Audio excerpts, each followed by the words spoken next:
Here is your 9-bullet outline. The cold that breathes. Introduce Yakutia's impossible winter climate and what minus 71 degrees Celsius actually feels like on human skin. A village at the edge of everything. Explore the remote settlement where your journey begins, its people, and their ancient relationship with cold. Dressing for survival. Walk through the layering rituals, fur-sewing traditions, and the science of staying alive before you even step outside. The forest and its timber follow you into the taiga to select, cut, and bind the firewood that will keep a family alive through the night. The river reveals itself. Approach the frozen Lena. Read its ice, and understand the hidden dangers lurking beneath that white silence. The crossing begins. Step onto the river with your loaded sled, navigating pressure ridges, wind, and the slow terror of ice that groans beneath you. Midway and the dark. Reach the river's treacherous midpoint as polar twilight fades, and manage the psychological weight of darkness and exhaustion. The far bank and the final push. Climb off the ice. Haul the wood through deep snow toward the village lights, and feel the body's last reserves burn. Fire, warmth, and the long night arrive home. Build the fire, and settle into the quiet philosophy of survival, warmth, and Yakut endurance. Awaiting, continue. Section 1. Hey guys. Tonight we are doing something that will make your current blanket situation feel like the single greatest luxury in the history of human civilization. Tonight you are surviving, just barely, let's be honest, in Yakutia, the coldest permanently inhabited place on Earth, where the air is so brutally, almost personally cold that it will freeze your breath before it even leaves your lips, where exposed skin doesn't just feel cold, it feels offended, where the thermometer doesn't so much read a temperature as issue a formal threat. You are going to trudge through a forest of ghost white larch trees, load a sled with firewood, and then, here's the fun part, drag it across a frozen river in the dark. You probably won't survive this, statistically speaking, if you showed up unprepared. But don't worry, tonight you are prepared. Mostly. So, before you get comfortable, take a moment to like the video and subscribe, but only if you genuinely enjoy what I do here. And drop a comment telling me where in the world you are right now and what time it is. Are you tucked in at 11 p.m. in Ohio?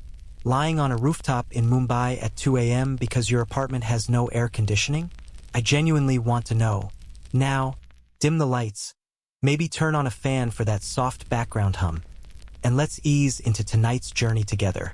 You open your eyes, and the first thing you notice is that the darkness is not ordinary darkness. It is thick. It has texture. It presses against the small frost-glazed window of the cabin like it has mass, like it has weight, like it is leaning on the glass with intent.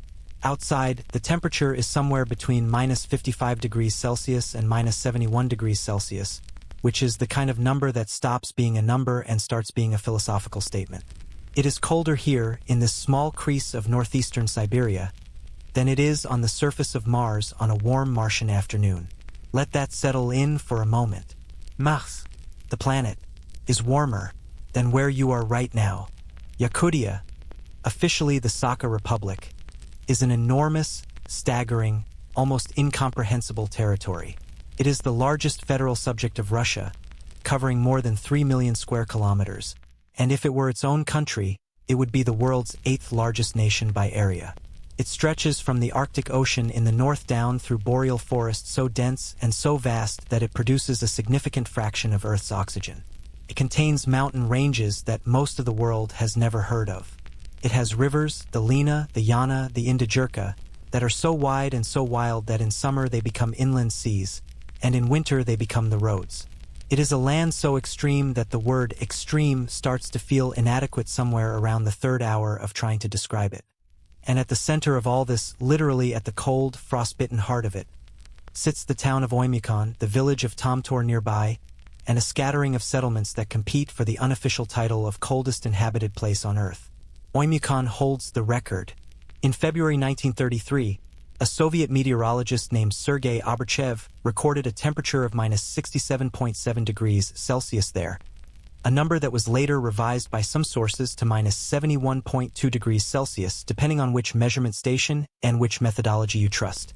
Historians still argue whether the definitive lowest reading was taken at Oymyakon or at a nearby weather station, and whether Soviet-era recording standards were calibrated accurately enough to settle the debate once and for all. What everyone agrees on, regardless of the exact digit, is that it was cold enough to kill a person in minutes. Cold enough to make the concept of stepping outside sound like a form of theatrical bravado. But people live here, have always lived here.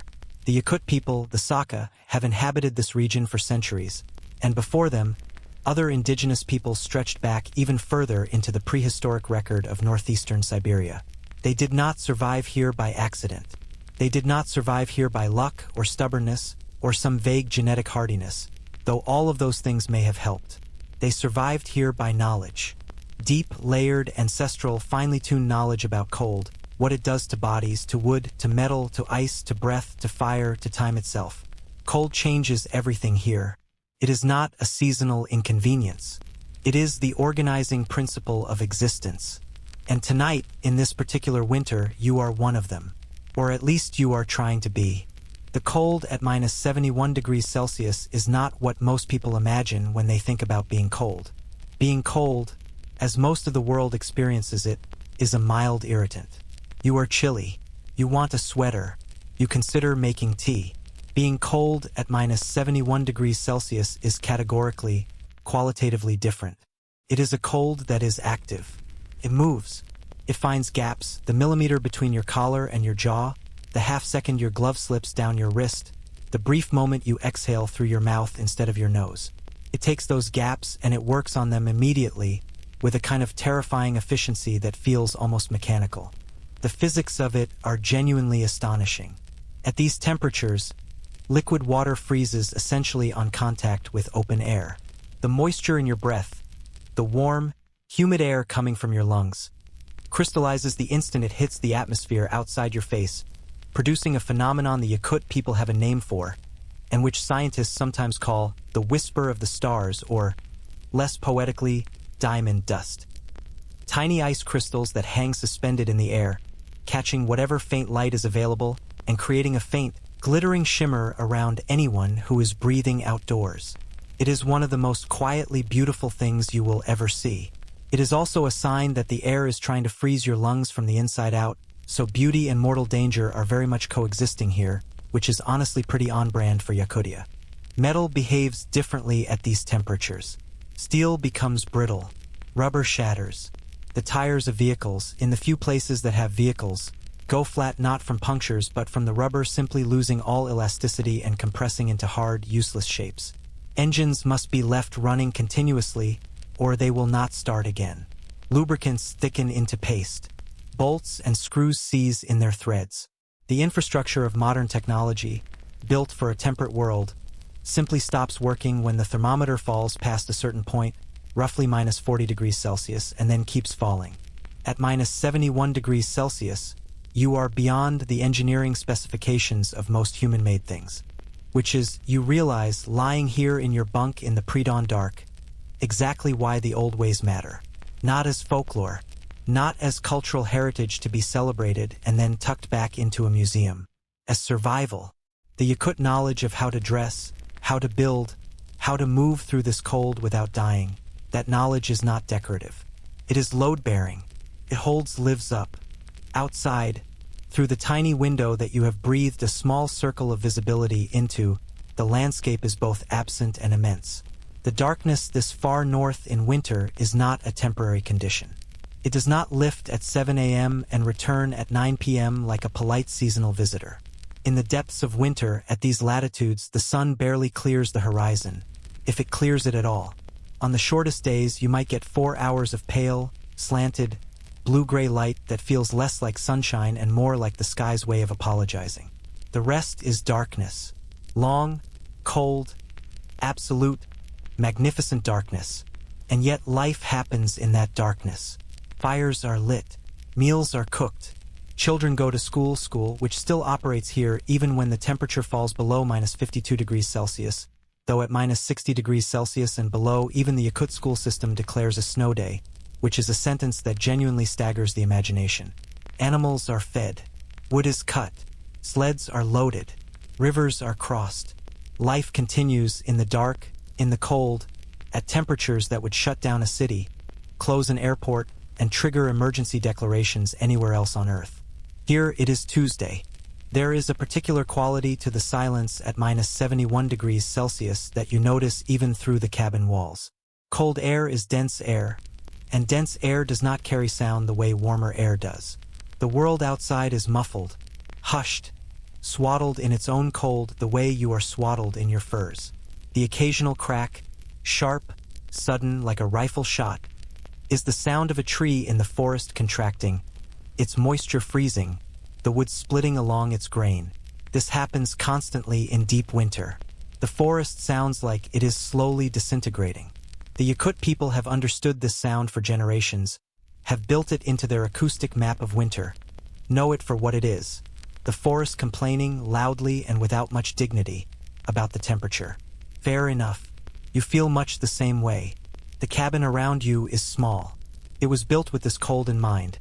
Low ceilings to keep the heat down where the bodies are, thick log walls packed with moss and clay, a massive iron stove at the center that is, right now, burning low but not out, because letting the fire go completely cold overnight would mean a morning so miserable that the word morning would feel like an insult. The walls are hung with furs. The floor has layers of felt and skin. The windows are triple glazed, or covered with an extra inner panel of ice-clear material, and still they are rimed with frost on the inside edge where the cold seeps through despite everything. There is a water bucket near the stove, and you know without checking that any water farther than 3 feet from the heat source has frozen solid. There is always frozen water in a Yakut cabin in winter. It is one of the mild inconveniences of the season, like forgetting to charge your phone, except instead of a dead phone you have a solid block of ice where your drinking water used to be. You are going to need to go out today. The firewood supply is low, lower than you would like, honestly, significantly lower than safety recommends, and there is a stand of good larch in the forest across the river, timber that was partially prepared in autumn but never brought over before the ice hardened. Today is the day. The ice is thick enough now, probably, and the cold, paradoxically, makes the crossing easier in one sense. The ice is at its most solid, its most unyielding, its most reliable. The danger is not that the ice will melt. The danger is that the cold itself will kill you if anything goes wrong out there on the open river. You pull your furs a little closer, just for one more minute. The fire ticks and murmurs in the stove. Outside, the stars are visible even through the frost on the glass, vast, cold, impossibly brilliant. The kind of stars that only appear when the atmosphere is so cold and so clear and so dry that every photon from the Milky Way arrives at your eye without a single molecule of moisture to blur it. The stars here, at -71 degrees Celsius, are sharper than anywhere else you have ever been. They look like someone pressed them into the sky with a needle. You think about the firewood. You think about the river. You think about the weight of the sled, and the length of the crossing, and the color of the ice at midpoint where the current runs under it. Then you get up, because you have to, because this is Yakutia, and the cold does not wait for you to feel ready. No one is ever ready for -71 degrees Celsius. You just go. Word count, 3021.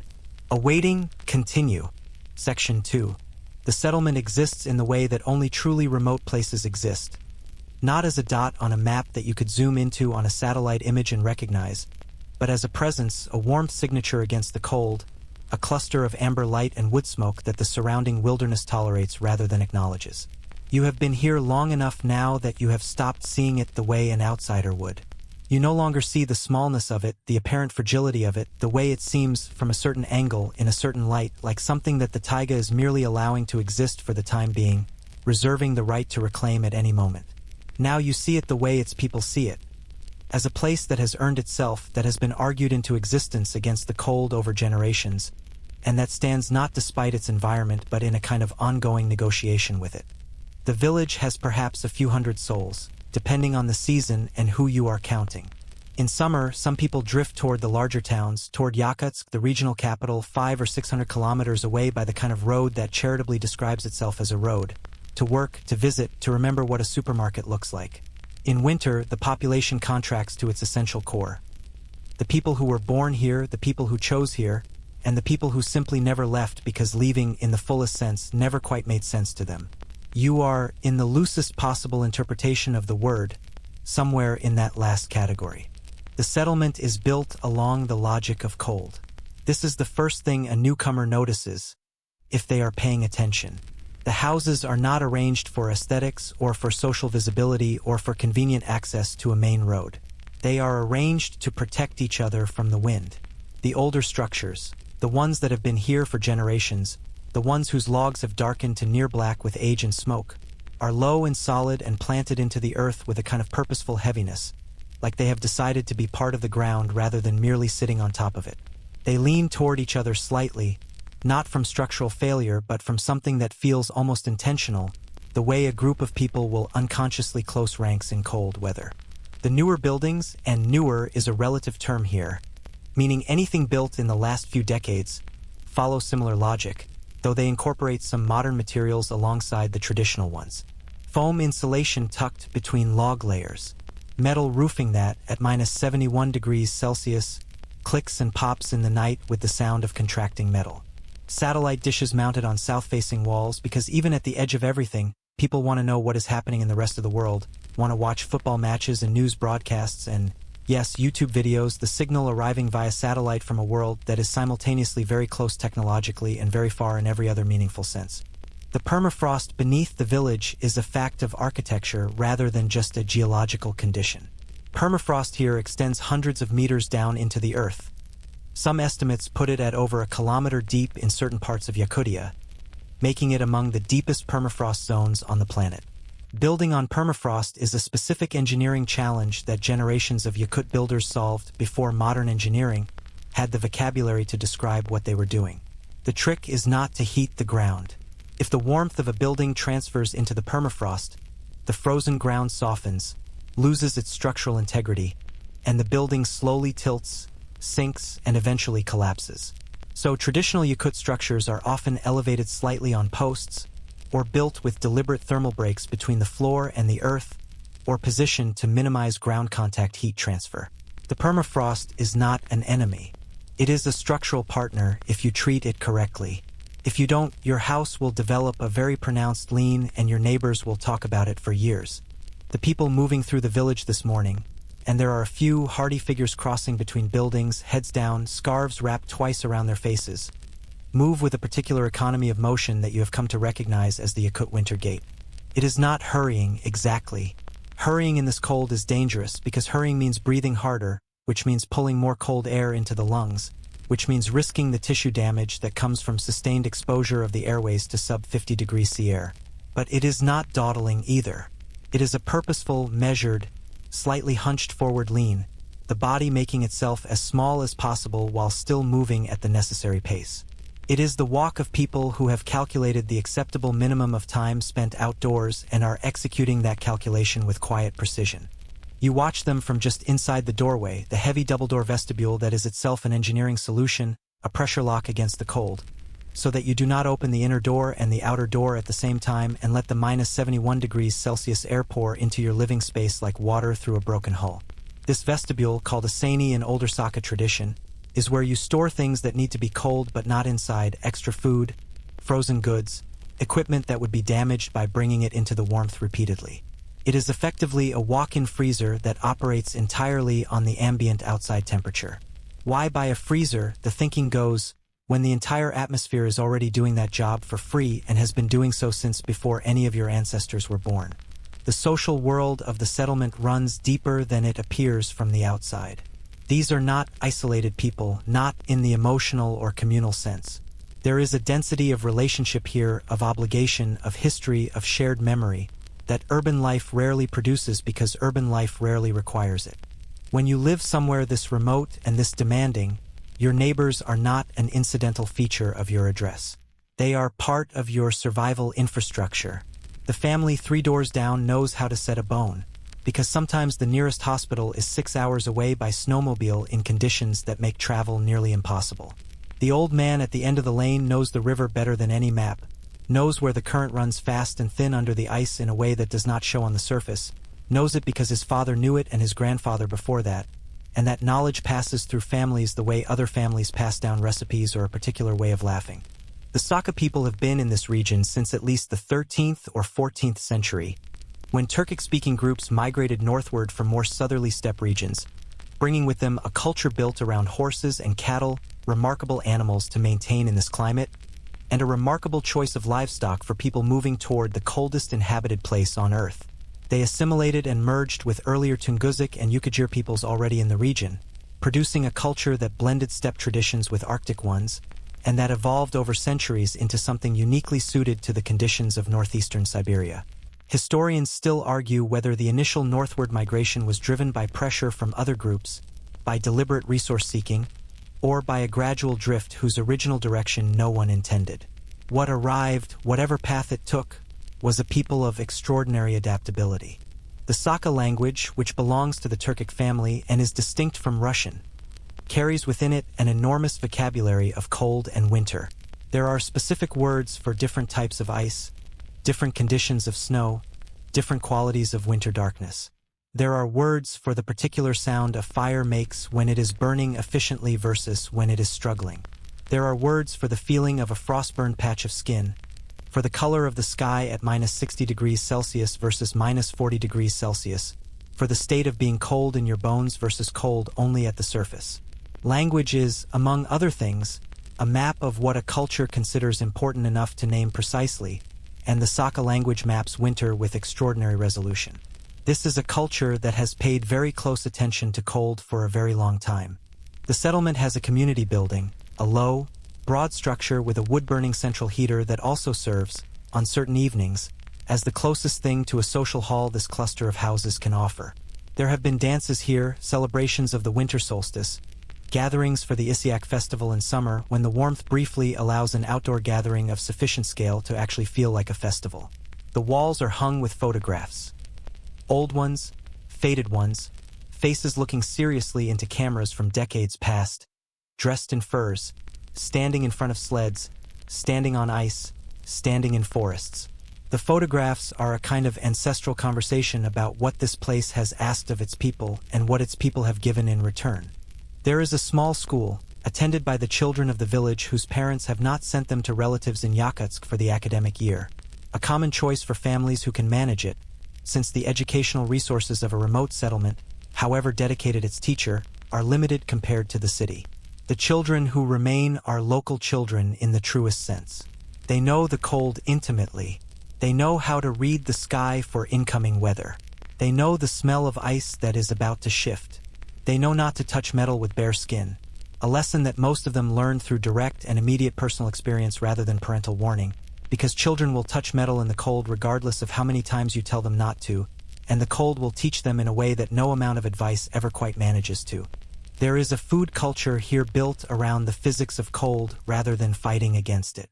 Stroganina, thin-shaved frozen raw fish, usually whitefish or sturgeon from the Lena River, is eaten in winter the way you might eat crackers, as a casual thing, a quick and sustaining snack that requires no cooking because cooking is an additional consumption of firewood, and firewood is what you are crossing the river to get. The fish freezes solid within minutes of being taken from the water, and it stays perfectly preserved. Not refrigerated, not processed, simply frozen by the ambient air, for the duration of the winter.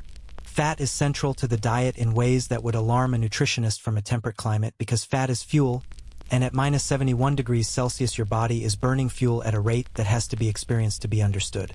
You eat heavily here. You eat fat and protein. You eat things that would be considered indulgent in warmer places because your body's thermoregulation is consuming calories at a pace your resting metabolism could not imagine. The smell of the settlement, when you are close enough to smell it, which requires being outdoors just long enough to register it before the cold pushes all sensory processing toward the immediate priority of not freezing, is wood smoke, primarily.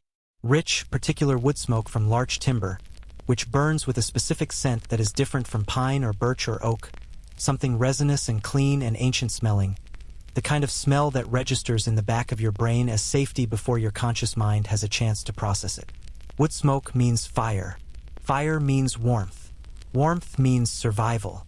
Your nervous system knows this even if you have never consciously thought about it, and it responds to the smell of a wood fire at -71°C with something very close to physical relief. And it is that wood smoke, specifically the thinning of it, the way the stack from your own cabin has been producing less of it for the past 2 mornings, that brings you back to the task at hand. The fire is low. The woodpile is low. The timber across the river is waiting in a stand of larch that you and a neighbor partially prepared in the autumn. cut, stacked loosely against a standing tree, marked with a strip of orange cloth that you hope is still visible above the snow. Today you cross. Today you bring it back.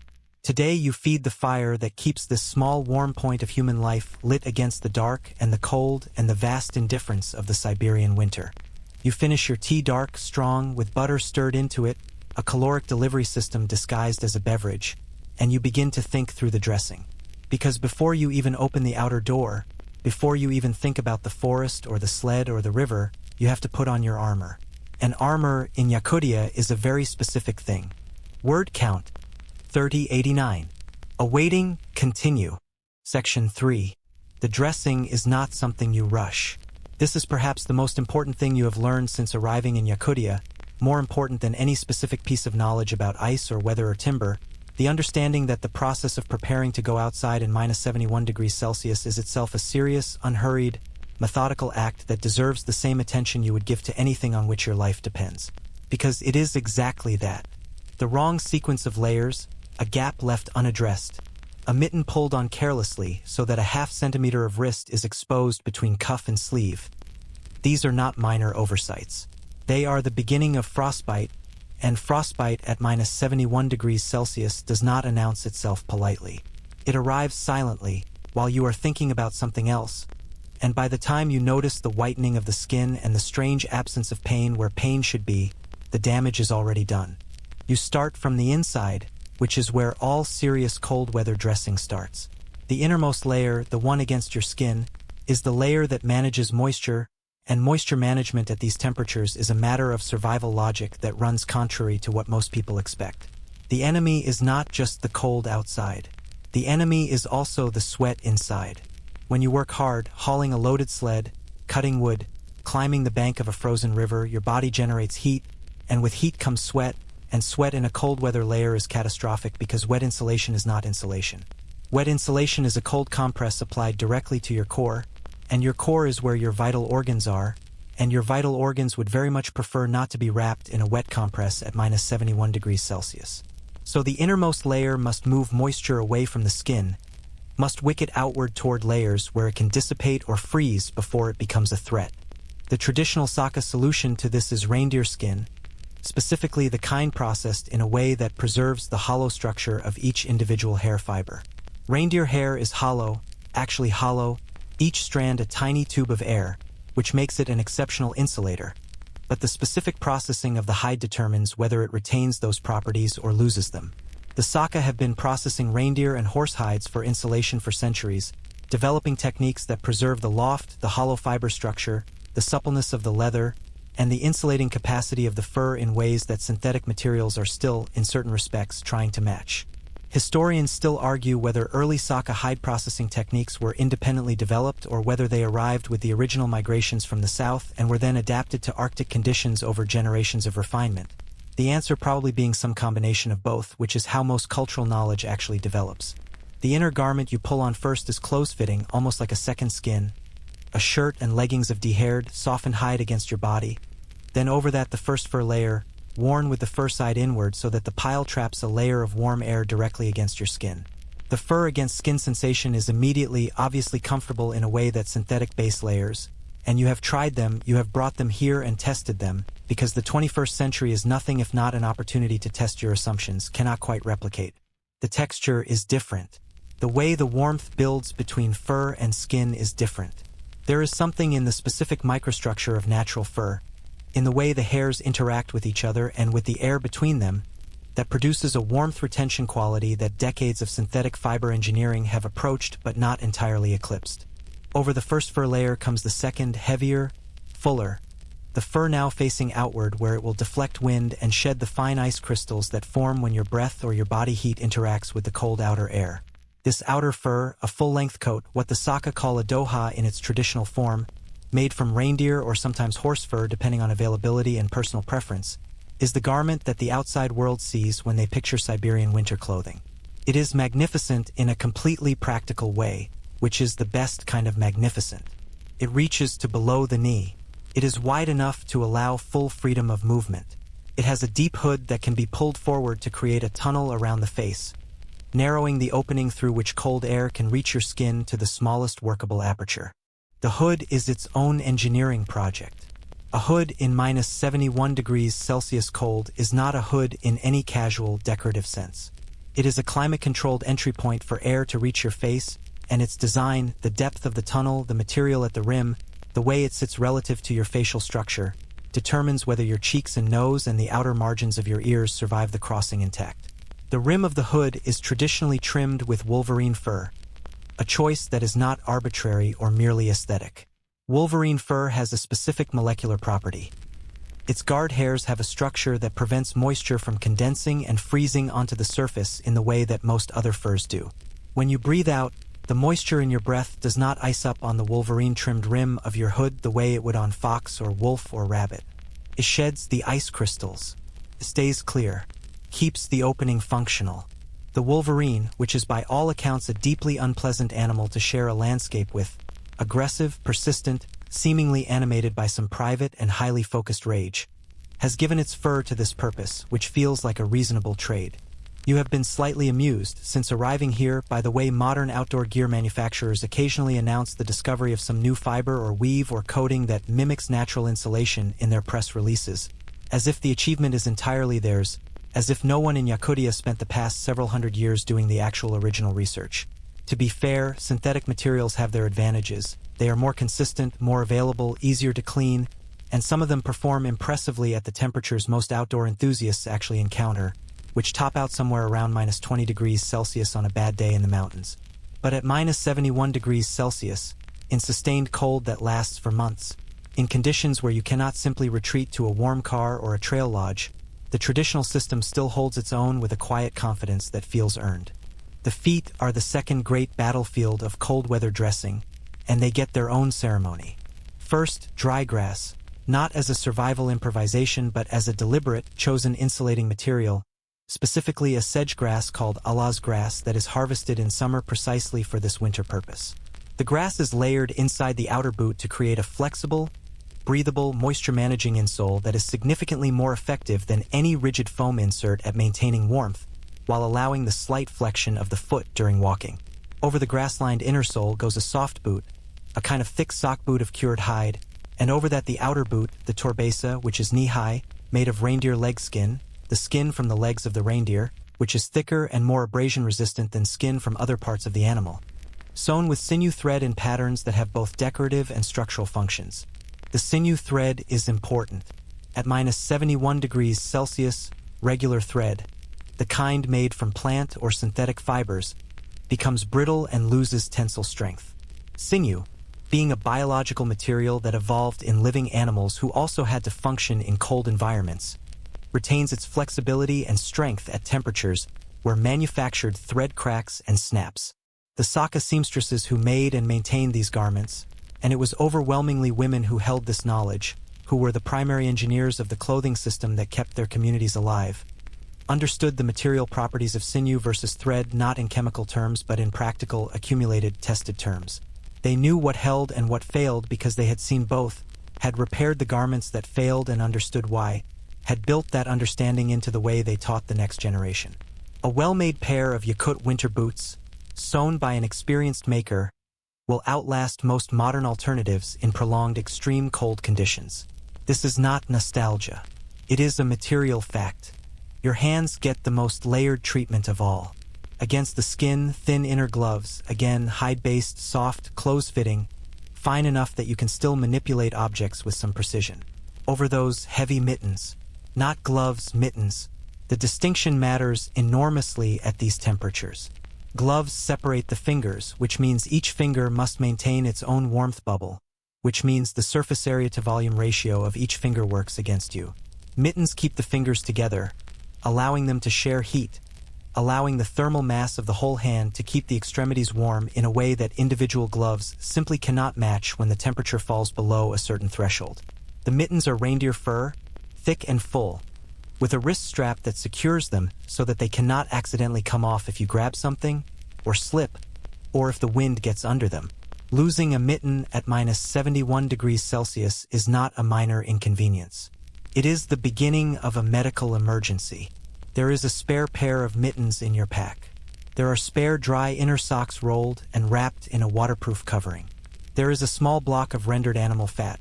Not for eating, though in an emergency it could be, for applying to any patch of skin that feels like it is losing circulation, because fat on the skin creates a barrier against wind chill and slows the onset of superficial frostbite on the face and hands.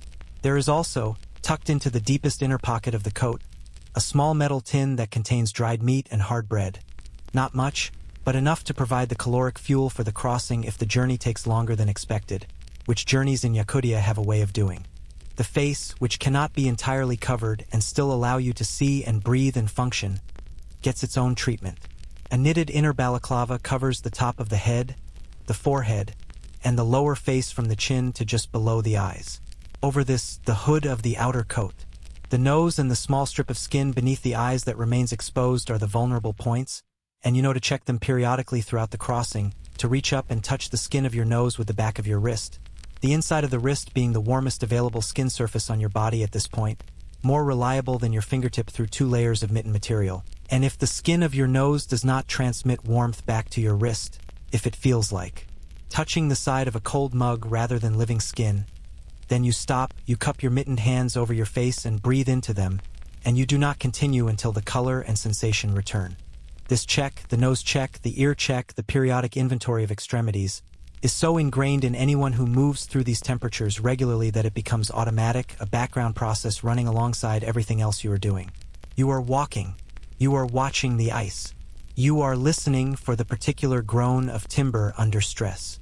And you are also, simultaneously, running a continuous low-level audit of your own body, checking each exposed or vulnerable point, maintaining a thermal situational awareness that is as instinctive as breathing. Children here learn this the way children in other places learn to look both ways before crossing the street. Early, thoroughly, with the understanding that it is not optional. The dressing takes 20 minutes, done properly.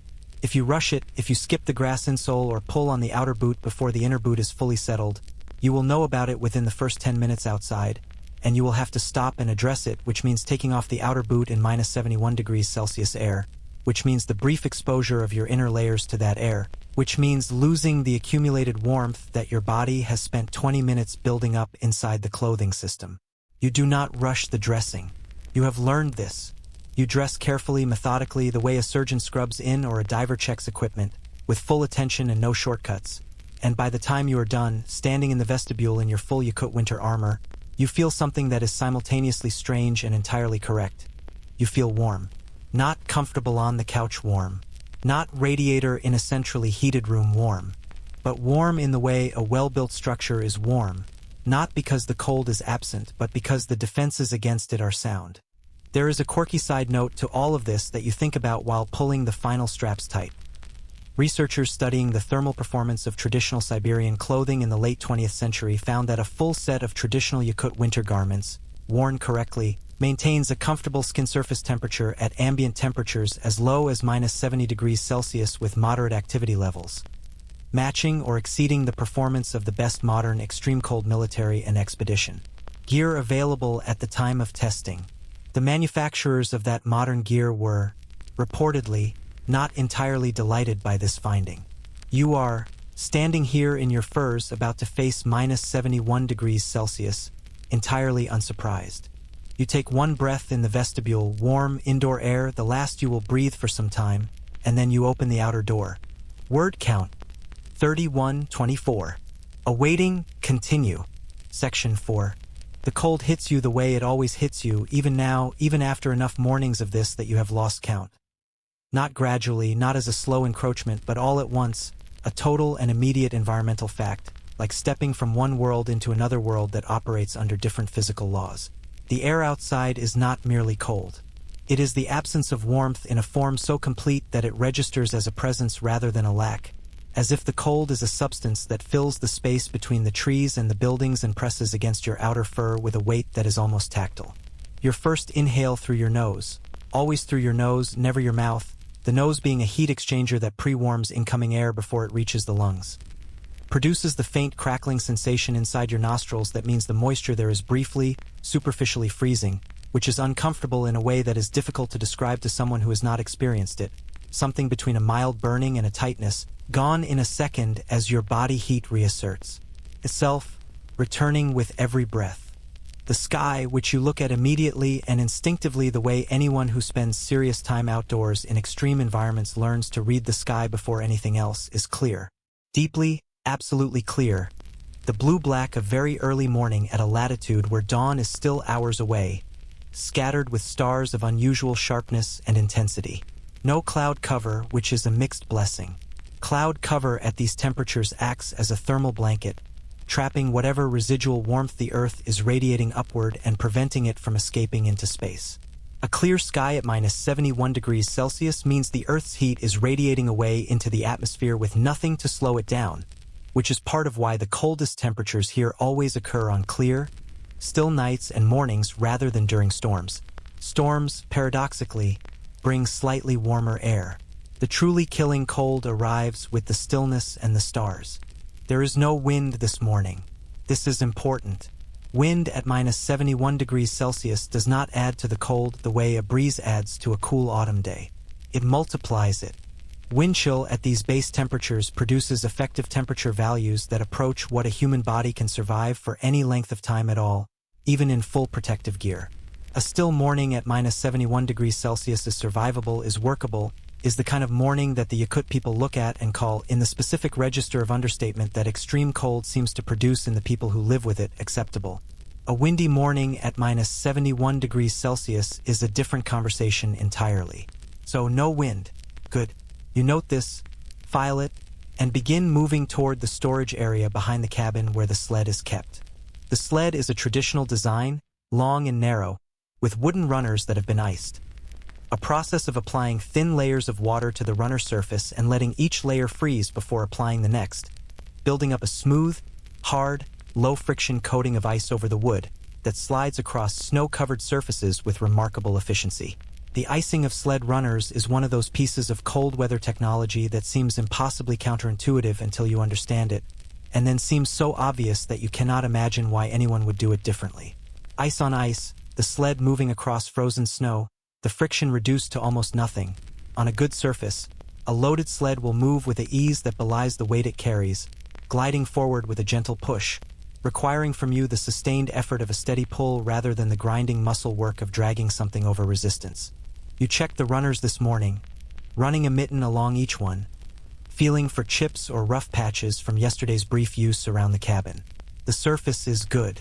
You check the rope, the main pulling rope, which loops over your shoulders and across your chest in a harness arrangement that distributes the load across your upper body rather than concentrating it in your hands or arms, because your hands need to remain functional for other things, need to be able to grab and adjust and probe and gesture, and cannot spend the crossing locked in a grip around a rope.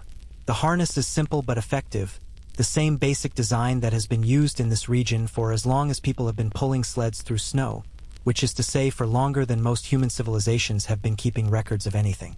You bring the sled around to the front where you have already assembled the tools you will need for the forest. A small hand axe with a handle wrapped in leather for grip, the metal of the head cold enough that touching it with bare skin would be inadvisable in the way that licking a metal pole in winter is inadvisable, which is to say immediately and painfully educational. A longer-handled splitting maul, its weight balanced for the kind of work you will be doing, not the precision chopping of firewood in a yard, but the cruder work of freeing already cut timber from the grip of ice and compacted snow. A short-handled saw for anything the axe cannot manage cleanly. Rope for binding the load. A probe, a long, thin metal rod for testing the ice on the river crossing, about which more very soon. The forest begins less than 200 meters from the edge of the settlement, which is one of the things you appreciate about living here, that the boundary between the human and the non-human is so immediate, so unambiguous. There is no suburb between the village and the taiga. There is a yard and then there are trees.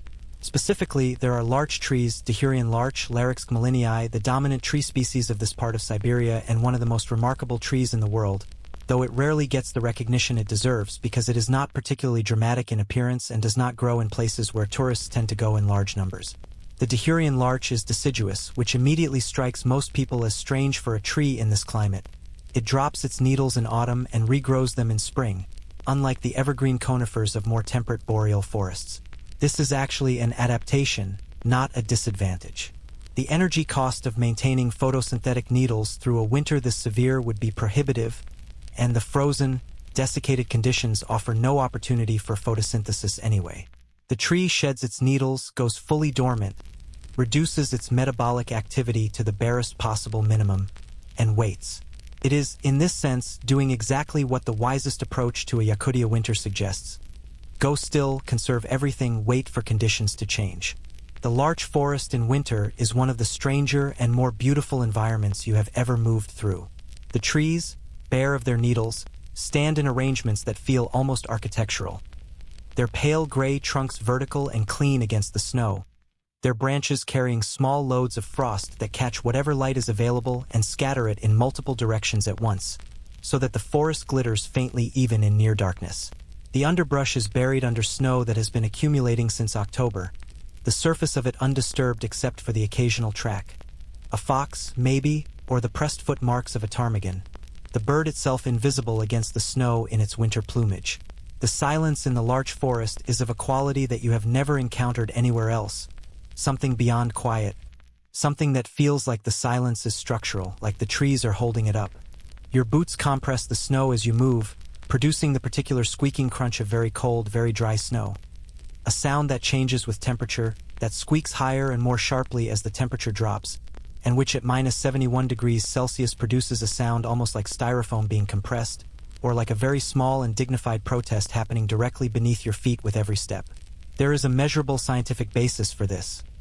Very cold snow consists of ice crystals that are too rigid to compress and slide past each other easily, so instead they fracture slightly under pressure, and it is that fracturing that produces the characteristic squeak.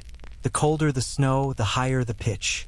Yakut people can estimate the temperature from the sound of their footsteps, among other environmental cues, an auditory thermometer built from years of paying attention. The stand of larch you are heading for is perhaps 400 meters into the trees, following a path that is not marked in any formal sense but that you have walked enough times to know by the particular spacing of certain trunks, by a split tree at the boundary of the second clearing, by the way the ground rises slightly to the left before leveling off again. In autumn, you and your neighbor Inikinti worked through several weekends to identify the right trees, fell them, and roughly section the trunks into manageable lengths. The choice of trees for firewood is not arbitrary, and the Saka approach to timber selection carries a sophistication that goes well beyond simply finding the nearest dead tree and cutting it down. Larch burns well. This is the foundational fact. It is a dense, resinous wood that produces significant heat output per unit of volume, burns relatively slowly when properly dried, and produces a good coal bed that holds heat after the active flame has died down. Important in a stove that you need to keep you warm through a night of 8 or 10 hours without tending. Green larch, freshly cut, still containing its full moisture load, burns poorly, produces excessive smoke, and deposits creosote in the stovepipe at a rate that will eventually cause a chimney fire if not addressed. Dry larch, properly seasoned, is the difference between a warm cabin and a cold one, and in this environment the difference between a warm cabin and a cold one is, without overstating it, the difference between alive and not alive. The timber you cut in autumn has been sitting in the forest for several months, exposed to air that is so cold and so dry that the moisture has been drawn out of the wood at a rate that would not occur in a more temperate climate.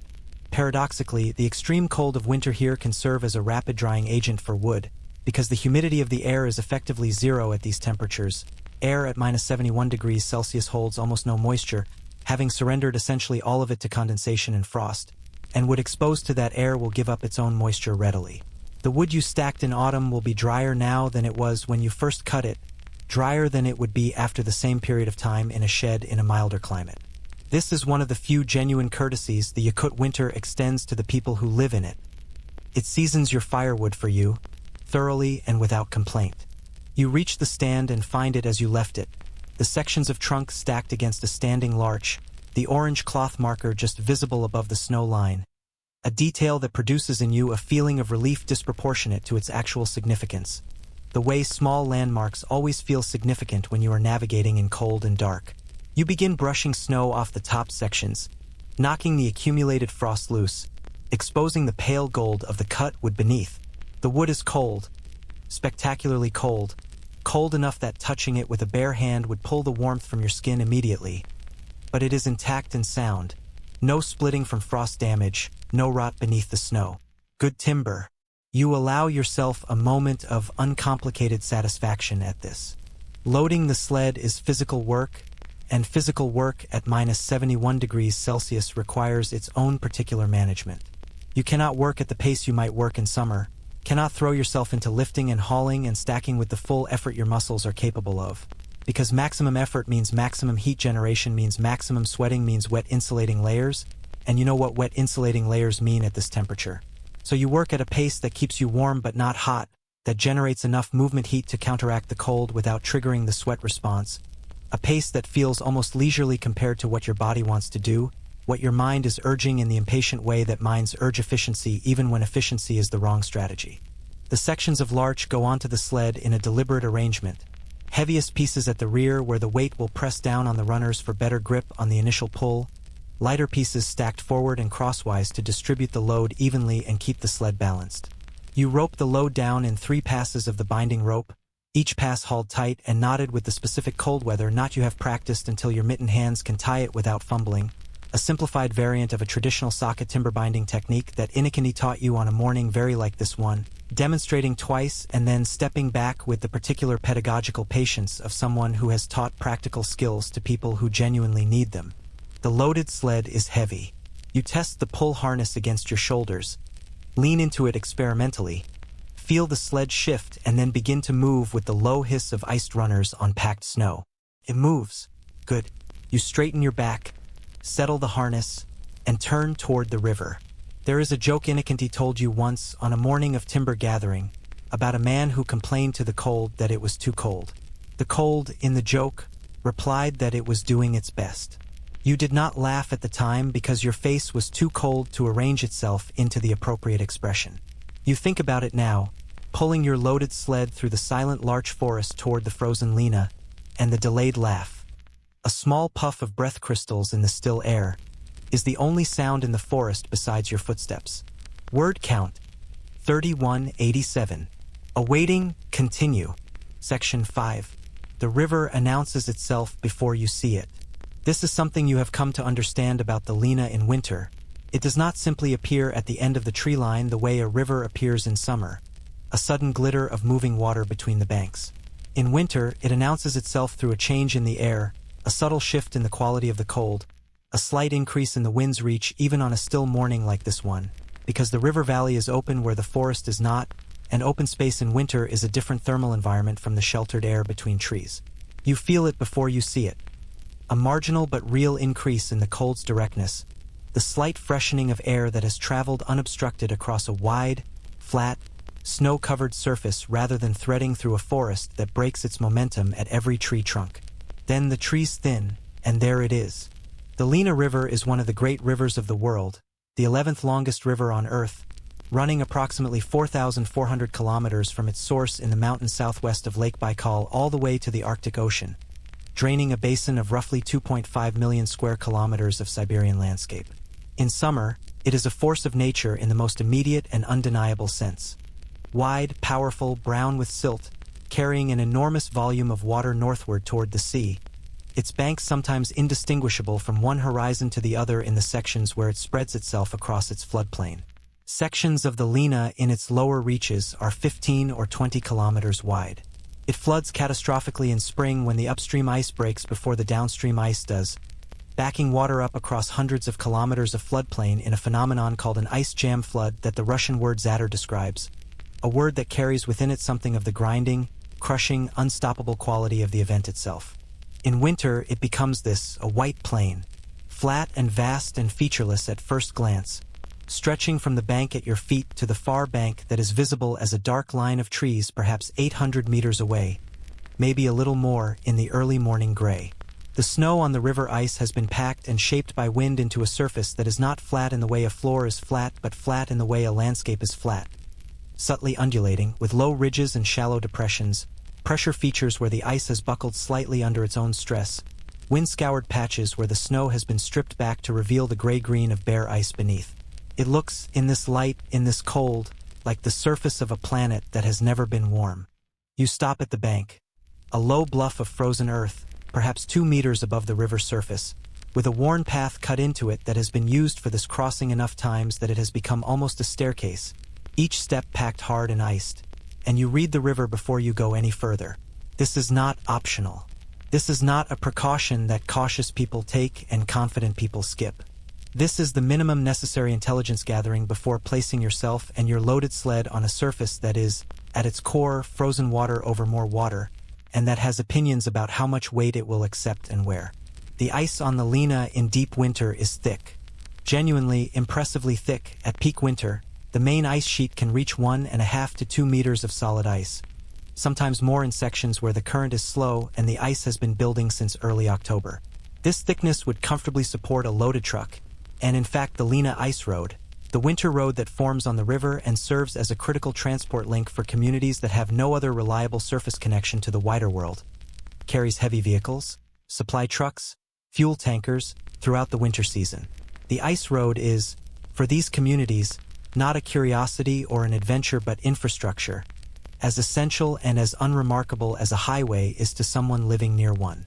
Historians still argue about whether the earliest systematic use of the Lena as a winter road dates to the 17th century Russian expansion into Siberia or whether indigenous peoples were using the frozen river as a travel corridor long before that, though the practical logic of traveling on a flat, firm surface where summer would offer only a wide and dangerous river suggests the latter. But thickness alone is not the whole story. Ice is not a uniform material. It has structure, history, stress.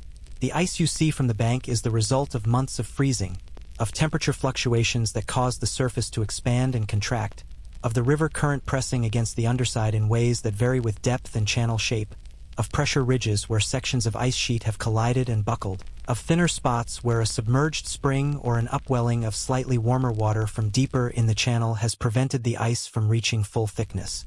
Reading ice, understanding what you are looking at, interpreting the surface features as indicators of what lies beneath, is a skill that the Yakut people have refined over generations to a level of precision that is genuinely impressive, and which you have been working to acquire with the humility of a student who knows they are learning a language with more vocabulary than they will ever fully master. The color of ice tells you things. Truly clear ice, the kind that is blue-green and transparent, is generally strong ice. It formed slowly under sustained cold, without trapped air bubbles weakening its structure. White ice, opaque ice, is ice that formed quickly, trapping air, and is typically weaker for its thickness than clear ice. Gray ice is often newly formed ice that has not reached safe thickness, or ice that has been waterlogged from above, from snow melt or from water wicking up through cracks, and is structurally compromised. You scan the surface from the bank, picking out the patches of color beneath the snow cover where the wind has stripped it back, building a preliminary map of the crossing. You take the probe rod from alongside the sled, the long metal rod, cold enough now that even through your mittens you can feel its thermal draw, and you descend the bank carefully, planting each foot deliberately on the icy steps, the sled behind you tilting and then righting as it follows you down the slope.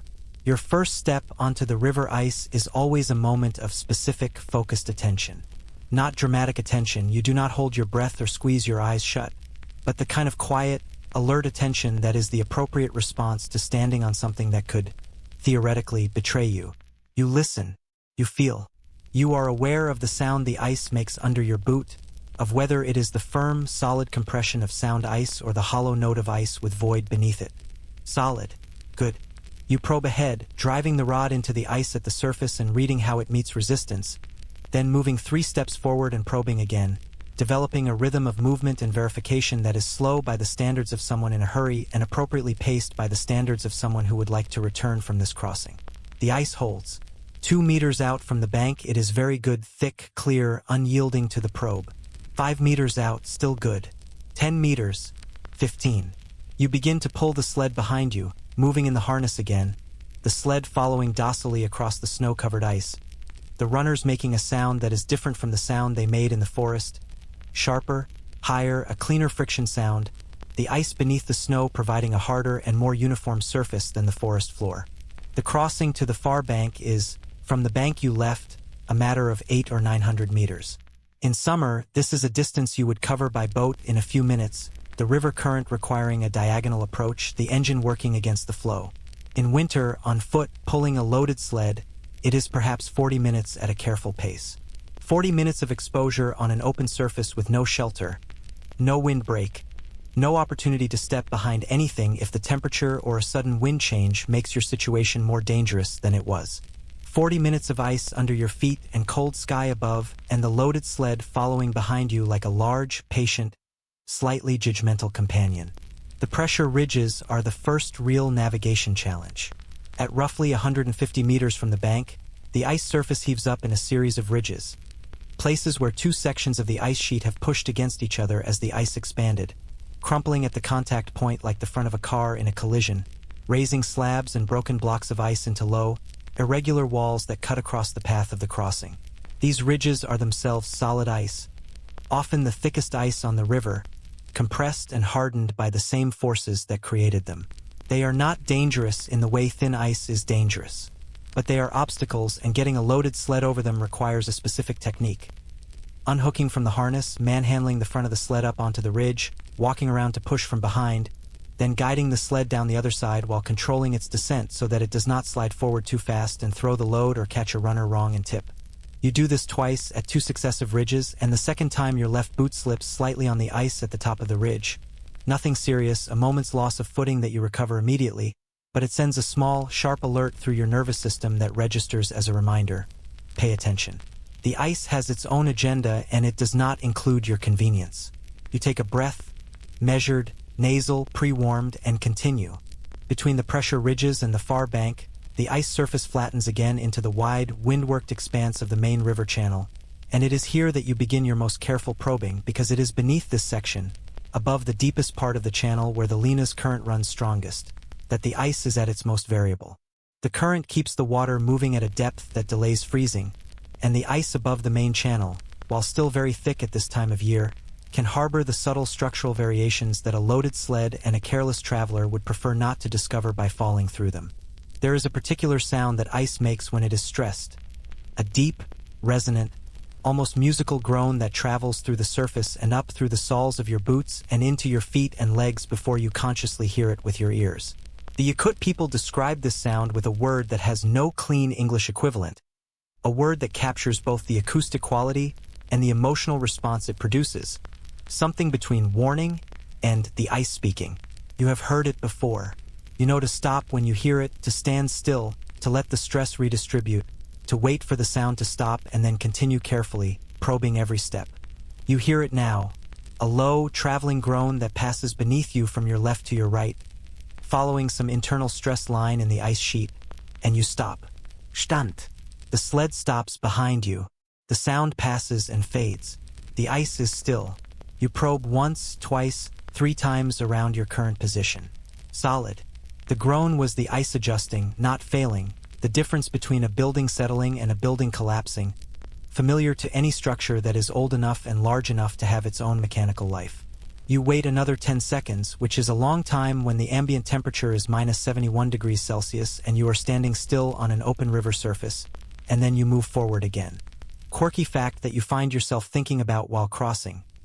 Researchers studying the acoustics of river ice in Siberia in the late Soviet period found that the frequency and character of ice stress sounds could be used to predict the likelihood of ice failure in a given area with reasonable accuracy, and that experienced ice travelers in communities like this one had, through generations of listening, effectively developed an empirical version of this acoustic analysis without any formal, scientific framework.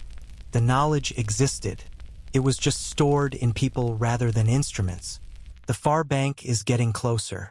You can see the individual trees now, the dark verticals of larch against the gray-white sky, the bank rising perhaps 3 meters above the ice surface, steeper than the bank you descended on the other side. There is a path up it. There is always a path, worn by the same repeated use that has worn paths everywhere in this landscape. But the path looks steeper from here than you remembered, and the loaded sled is going to require real effort to get up it. You are already calculating the approach. Take the sled to the bottom of the bank, unhitch, carry the load up in stages if necessary, pull the empty sled up after. Your back is aware of this plan and is registering a preliminary objection. But that is a problem for a few minutes from now. Right now, you are still on the ice, still reading the surface, still pulling the sled with the patient, measured, forward-leaning effort that is the physical vocabulary of this crossing. The cold is still absolute around you. The stars are still visible overhead, fading now as the sky shifts from black toward the deep navy blue of Yakutia's version of dawn. The river groans again, somewhere far to your left, distant and self-contained. You probe, you step, you pull. The far bank rises toward you. Word count, 3201. Awaiting, continue. Section 6. Your first step onto the ice this morning was a commitment, and you understood it as such not in any dramatic or self-conscious way, but in the plain, practical sense that once you are on the river with a loaded sled, the calculation changes. You are no longer deciding whether to cross. You are crossing. The decision recedes behind you with the near bank, and what remains is only the execution of it. Step by step, probe by probe, the slow accumulation of meters between you and the far shore. This is one of the things that extreme cold does to decision-making. It clarifies it. There are fewer options available at minus 71 degrees Celsius on an open river than there are in most situations you might encounter in a more forgiving environment, and fewer options means less deliberation, and less deliberation, strange as it sounds, means a particular kind of mental quiet. You are not anxious. You are focused. These are different states, and cold teaches you the difference. The harness sits across your chest and shoulders with the specific pressure of a load that is real but manageable, the kind of physical work that occupies the body without overwhelming it, leaving the mind free to attend to the environment. You have settled into the rhythm of the crossing now. The probe forward, the step, the lean into the harness, the hiss of runners, the next probe, and this rhythm has its own hypnotic quality, its own capacity to draw you into a state of sustained, narrow attention that is not entirely unlike meditation, except that meditation rarely involves the possibility of falling through frozen water into a sub-zero river in the middle of Siberia. So perhaps it is more like meditation with consequences, which is arguably more effective. The surface beneath you is varied in ways that keep you honest. The main channel section, the deepest part of the river, which you are now approaching from the eastern side, is marked above by a subtle change in the snow texture. The wind works differently above moving water, even water frozen under 2 meters of ice, and the snow that accumulates above the main channel has a faintly different grain from the snow above the shallower sections near the banks. It is slightly more stratified, more layered, as if the minimal thermal difference between ice above fast-moving deep water and ice above slow-moving shallows is enough to affect the way snow crystals settle and bond. You would not notice this if you had not been told to look for it. Inikini pointed it out on your second crossing of the season, crouching on the ice in temperatures only slightly less severe than today's, sweeping a mittened hand across the snow surface to show you the texture difference, saying nothing else, waiting to see if you understood. You understood. You are looking for it now. The crossing demands a diagonal line. You did not simply aim straight across from one bank to the other, because straight across would have taken you over a section of ice that your reading of the surface from the bank suggested was subtly less trustworthy. A faint discoloration that might have been nothing and might have been a pocket of white ice above a fast water section, and in Yakutia you do not stake your life on might have been nothing. So your path across the river curves slightly, tracking the best ice, avoiding the suspect patch, adding perhaps 50 meters to the crossing but trading those 50 meters for the confidence of sound footing beneath you. Navigation is always a negotiation between the direct path and the safe path, and in this environment the safe path wins every time without discussion. You are now roughly in the center of the river or close to it, and from here the crossing acquires a particular quality that you have noticed on every previous traverse. A feeling of exposure that is both geographical and psychological. You are at the maximum distance from both banks, equidistant from refuge in either direction, standing on frozen water in the coldest air that any continuously inhabited place on Earth produces, with a loaded sled and the full weight of the task ahead of you and the full weight of the distance behind you, and for a moment, just a moment, the same moment that comes every time, you are simply aware of where you are. Not afraid, not overwhelmed, just aware. You are in the middle of the Lena River in the Sakha Republic of the Russian Federation in the deepest cold of winter, and you are doing this on purpose, and it is working, and the ice beneath you is solid, and the far bank is getting closer, and you are, by any reasonable measure, absolutely fine. The moment passes. You probe. You step. The sled follows. There is a pressure ridge in the main channel section that you did not see from the bank. Smaller than the ones you navigated near the near bank, barely knee-high, but running at an angle to your path of travel so that it cuts across your diagonal line at a point that requires either climbing over it or adjusting your path to find a break in it. You slow as you approach, reading it as you walk, looking for the break. There, 30 meters to your right, a low point where two sections of the ridge have separated slightly. leaving a gap wide enough for the sled and a narrow enough height differential that you can step through it without fully unloading. You adjust course, angle toward the gap, and the sled follows around the new heading, its runners scraping briefly across a bare patch of ice where the wind has scoured the snow away, a sound like a long, drawn-out breath. The gap is exactly what you hoped it was. A clean break in the ridge, the ice on both sides solid under the probe, the passage through it requiring a brief sideways shuffle that the sled negotiates with only a slight complaint from the roping where the load shifts. You take 3 steps beyond the ridge, stop, check the load. Still bound. Good. You reach back and press a palm against the timber, feeling the cold of it even through your mitten, the wood hard and dense as stone at this temperature. The load has not shifted. You continue. The cold is doing something to your face that requires management. The strip of skin beneath your eyes, the narrow band of exposed flesh between the balaclava and the hood, is approaching the threshold of discomfort that tells you to attend to it. This is not pain, precisely. It is the paradoxical near-numbness that precedes actual frostbite, a dulling of sensation at the surface that your body interprets as a warning signal even though the specific signal it sends is the reduction of the very sensation that would normally communicate distress. Your skin is telling you it is cold by telling you it cannot feel how cold it is, which is a biological feedback loop that is almost philosophically interesting and also medically urgent.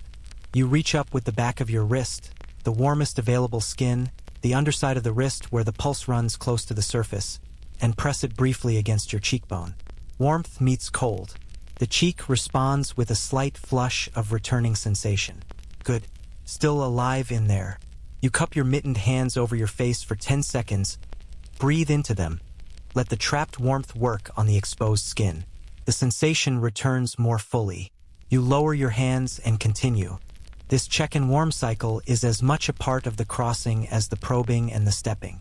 You do it on a schedule that is not strictly timed but that is regular every few minutes, more frequently if the air seems to be working harder against you, less frequently if you are generating enough body heat from the effort of pulling to maintain adequate facial warmth. The Yakut people who make crossings like this regularly develop an intuitive sense of their own thermal state that is quite precise, an internal monitoring system calibrated by experience to catch the earliest signs of heat loss before those signs become injuries. You are developing this sense. You are not yet fully calibrated. You check more frequently than an experienced crosser would, and you do not consider this excessive. You consider it appropriate to your level of knowledge. There is a moment, roughly 2/3 of the way across, where the psychology of the crossing does something interesting. You have been moving for what feels like, and probably is, close to 25 minutes. The near bank is far behind you. The far bank is close enough now that you can see individual details in the tree line. A broken branch, the slight angle of a leaning larch, the dark gap where the path up the bank begins. Your body is warm from the effort, your breath coming in the measured, nasal rhythm that you have maintained since stepping onto the ice, the small clouds of breath crystals rising from you with each exhale and immediately catching what little light the sky is offering. And in this moment, with the goal in sight and the challenge mostly behind you, you notice a paradoxical reluctance to hurry. This is not laziness. It is something subtler, a recognition, arriving without announcement, that this particular state of being, this precise configuration of cold and effort and silence and purpose, is not unpleasant, is, in fact, a kind of starkly beautiful experience. You are warm inside your furs. The river is enormous and white and still around you. The sky is doing its slow, blue-gray transition toward the dim approximation of day that Yakutia offers in deep winter. You are pulling timber across a frozen river, alone in a cold that would be lethal without the knowledge wrapped around you in layers of fur and skill and accumulated attention, and you are managing it, and the managing of it feels, in this moment, like something worth noticing. There is a scholarly conversation, though scholarly perhaps overstates the formality of it, among people who study extreme environment psychology about why some individuals not only adapt to but actively prefer the conditions of places like Yakutia, why the communities here do not universally treat their environment as an obstacle to be overcome on the way to something better, but instead develop a relationship with it that contains genuine affection. Historians still argue whether this preference is primarily cultural, the product of generations of stories and songs and celebrations that frame the cold as identity rather than hardship, or whether there is something more fundamental happening, some interaction between extreme environment and human psychology that produces a particular quality of presence and attention that milder environments do not require and therefore do not generate. You do not have a settled view on this question. You are, however, standing in the evidence of it. A joke delivered to yourself because there is no one else on the river this morning, and humor in solitude is one of the things that keeps you functional. You are essentially doing CrossFit, except instead of a gym membership and a protein shake, you have negative 71 degrees in permafrost, and instead of someone timing your workout, the entire concept of time has been replaced by the imperative of not freezing. You feel this joke is approximately as funny as it deserves to be, which is to say mildly, which is sufficient. The ice groans again as you approach the far bank. The same traveling stress sound as before, this time passing beneath you from right to left, the river expressing its mechanical life in the only language available to frozen water. You stop, probe, wait. The sound passes. You continue. The bank is perhaps 50 meters ahead now, the path up it clearly visible, the larch trees above it standing in their pale, leafless patience like an audience that has been waiting a long time and is not sure the performance was worth it. You disagree with this imaginary audience. You think the performance has been entirely worth it. At 30 meters from the bank, you probe and hit something unexpected. A hollow note, not the clean ring of solid ice, but a slightly softer, more resonant sound that speaks of ice that is thick but not uniformly so, ice with a layer of softer material beneath it. You stop, probe again, harder. The rod meets resistance at a depth that suggests adequate thickness. The ice itself is not dangerously thin, but the acoustic quality of the ice here is different enough from the main channel section that you trust it as a reminder of where you are and what you are standing on. You move 2 meters to your left, probe again. Solid ring. You continue on this adjusted line, adding a slight arc to your final approach, keeping the sled on the sounder ice. At 10 meters from the bank you are on the shallow water section again, where the ice is at its thickest, where the cold has had the easiest time of building its winter platform, and the probe rings satisfyingly solid with every strike. You unhitch from the harness here, still on good ice, the bank close enough that you can manage the sled manually for the last few meters, and you stand for a moment with the rope in your mittened hands, looking up at the path that climbs the bank to the trees. The timber above you, in the forest on this side of the river, is going to need to be carried or dragged down to the sled in stages. The work is not finished. It has, in a sense, just entered its most physically demanding phase. Your back, which submitted its preliminary objection to this plan some time ago, is now escalating that objection to a formal grievance. You acknowledge the grievance. You begin to move toward the bank. Your right boot finds the bottom step of the ice pack path and you push upward, and the bank receives your weight with the solidity of frozen earth that has not thawed since autumn and will not thaw until May or June. The ground beneath your boot is hard as the ice you just crossed, as permanent as anything in this landscape ever is, which is to say as permanent as the cold allows, which is to say entirely, for now. Word count, 3089. Awaiting, continue. Section 7. The top of the bank offers you the briefest possible luxury. A moment of stillness in which you can look back across the river at the path you have made. Your tracks are visible in the snow on the ice below, not a straight line because you never traveled a straight line, but the gentle arc of a path that found the best ice rather than the most direct route, the slight detour around the pressure ridge gap, the adjusted approach at the final stretch. From up here, the path looks almost elegant, which is not how it felt from inside it, but which makes a kind of retrospective sense. Good navigation, done well, often looks inevitable from outside and feels improvised from within. You allow yourself approximately 4 seconds of this contemplation, which is about the limit of what standing still at minus 71 degrees Celsius on an open bank will permit before the cold begins to reassert its claim on your attention, and then you turn to face the forest. The trees on this side of the river are the same larch as the other side, of course they are.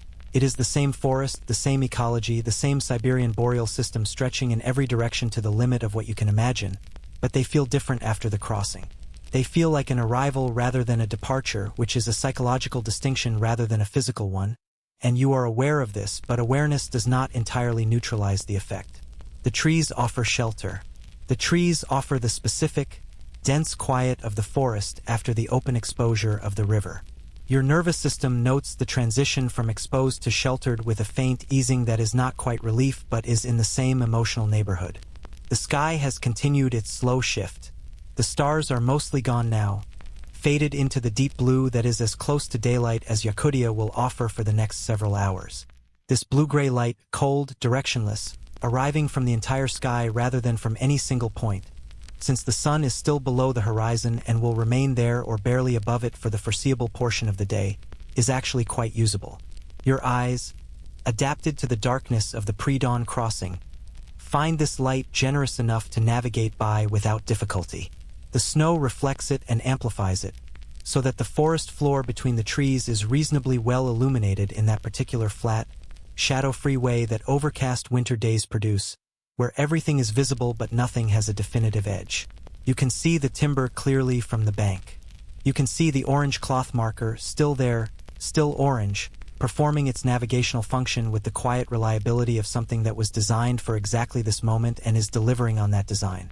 The cold, having been somewhat held at bay by the physical work of the crossing, is now beginning to take a more personal interest in you. When you are moving at the pace of the crossing, hauling the loaded sled, your body is generating heat at a rate that comfortably outpaces the cold's extraction of it. Standing still on the riverbank, taking your bearings, the equation begins to shift. The cold is patient in a way that you are not. It will wait. It will work on every gap and every seam and every moment of reduced movement with the same unhurried efficiency that it has always applied to everything in this landscape, from the freezing of the river to the shrinking of the trees to the crystallization of the moisture in your breath. You are aware of this shift, your core temperature is fine, your extremities are fine, your nose passes the wrist warmth check. But you are aware that the margin between fine and not fine is narrower when you are stationary than when you are moving, and you file this awareness and begin to work. The timber needs to come down the bank to the sled, which is still at the bottom of the path on the river ice. You have decided against attempting to bring the sled up the bank and into the forest edge, partly because the bank is steep enough that loading the sled up there and then controlling it back down with a full load would require a third hand that you do not have, and partly because the ice immediately at the base of the bank, where the bank's slight warmth, such as it is, meets the cold of the river, is sometimes less trustworthy than the main body of the river ice, and you would prefer not to park a heavily loaded sled on it longer than necessary. So the plan is, carry the timber down in armloads, stack it beside the sled, load and bind the sled from the ice. Armloads of frozen larch are not light. The wood, dense to begin with and now with the additional thermal contraction that cold imposes on all materials, feels specifically heavy, not dramatically heavier than summer temperature larch, perhaps, but heavy in the particular way of things that are cold and hard and unyielding, that do not flex or shift in your grip, that must be carried as solid objects rather than manipulated as flexible ones. Each armload is perhaps 8 to 10 sections of wood, each section roughly 50 centimeters long and anywhere from 5 to 15 centimeters in diameter depending on where it was cut from the original trunk.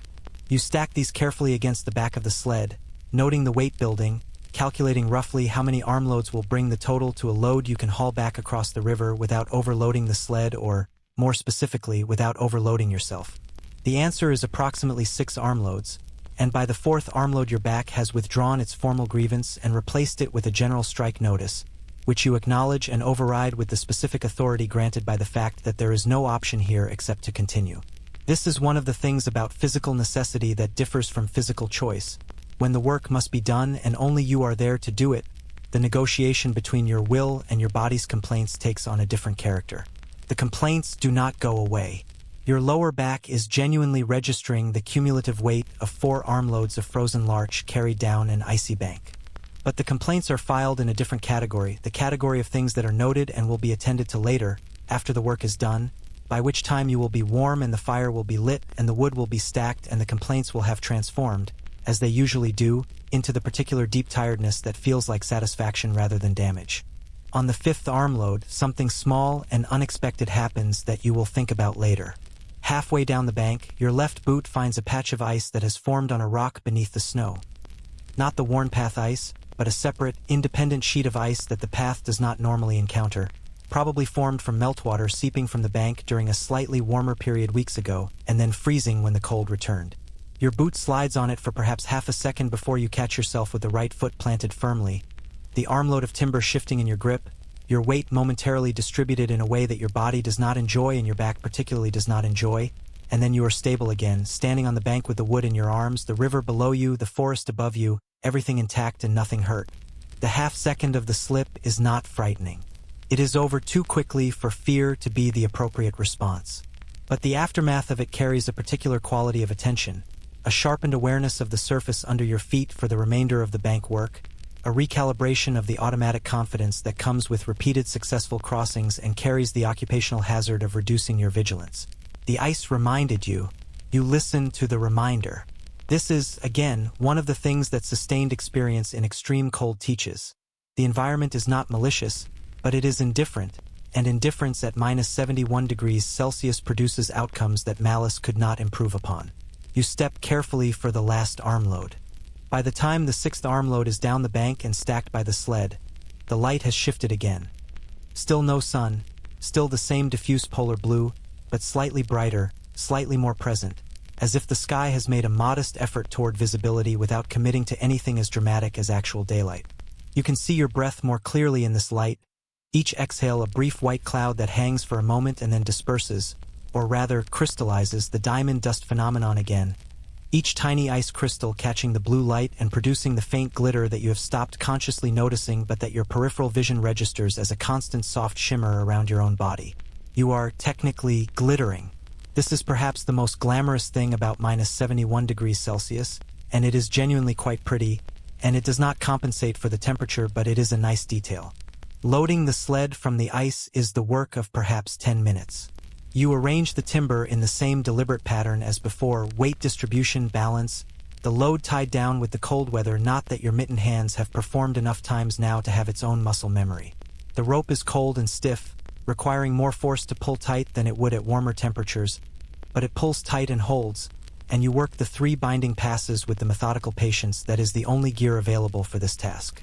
When you are done, the load is secure, perhaps slightly heavier than the outbound load you started with this morning, and the sled sits on the ice with the solidity of something that has found its purpose and is ready to fulfill it.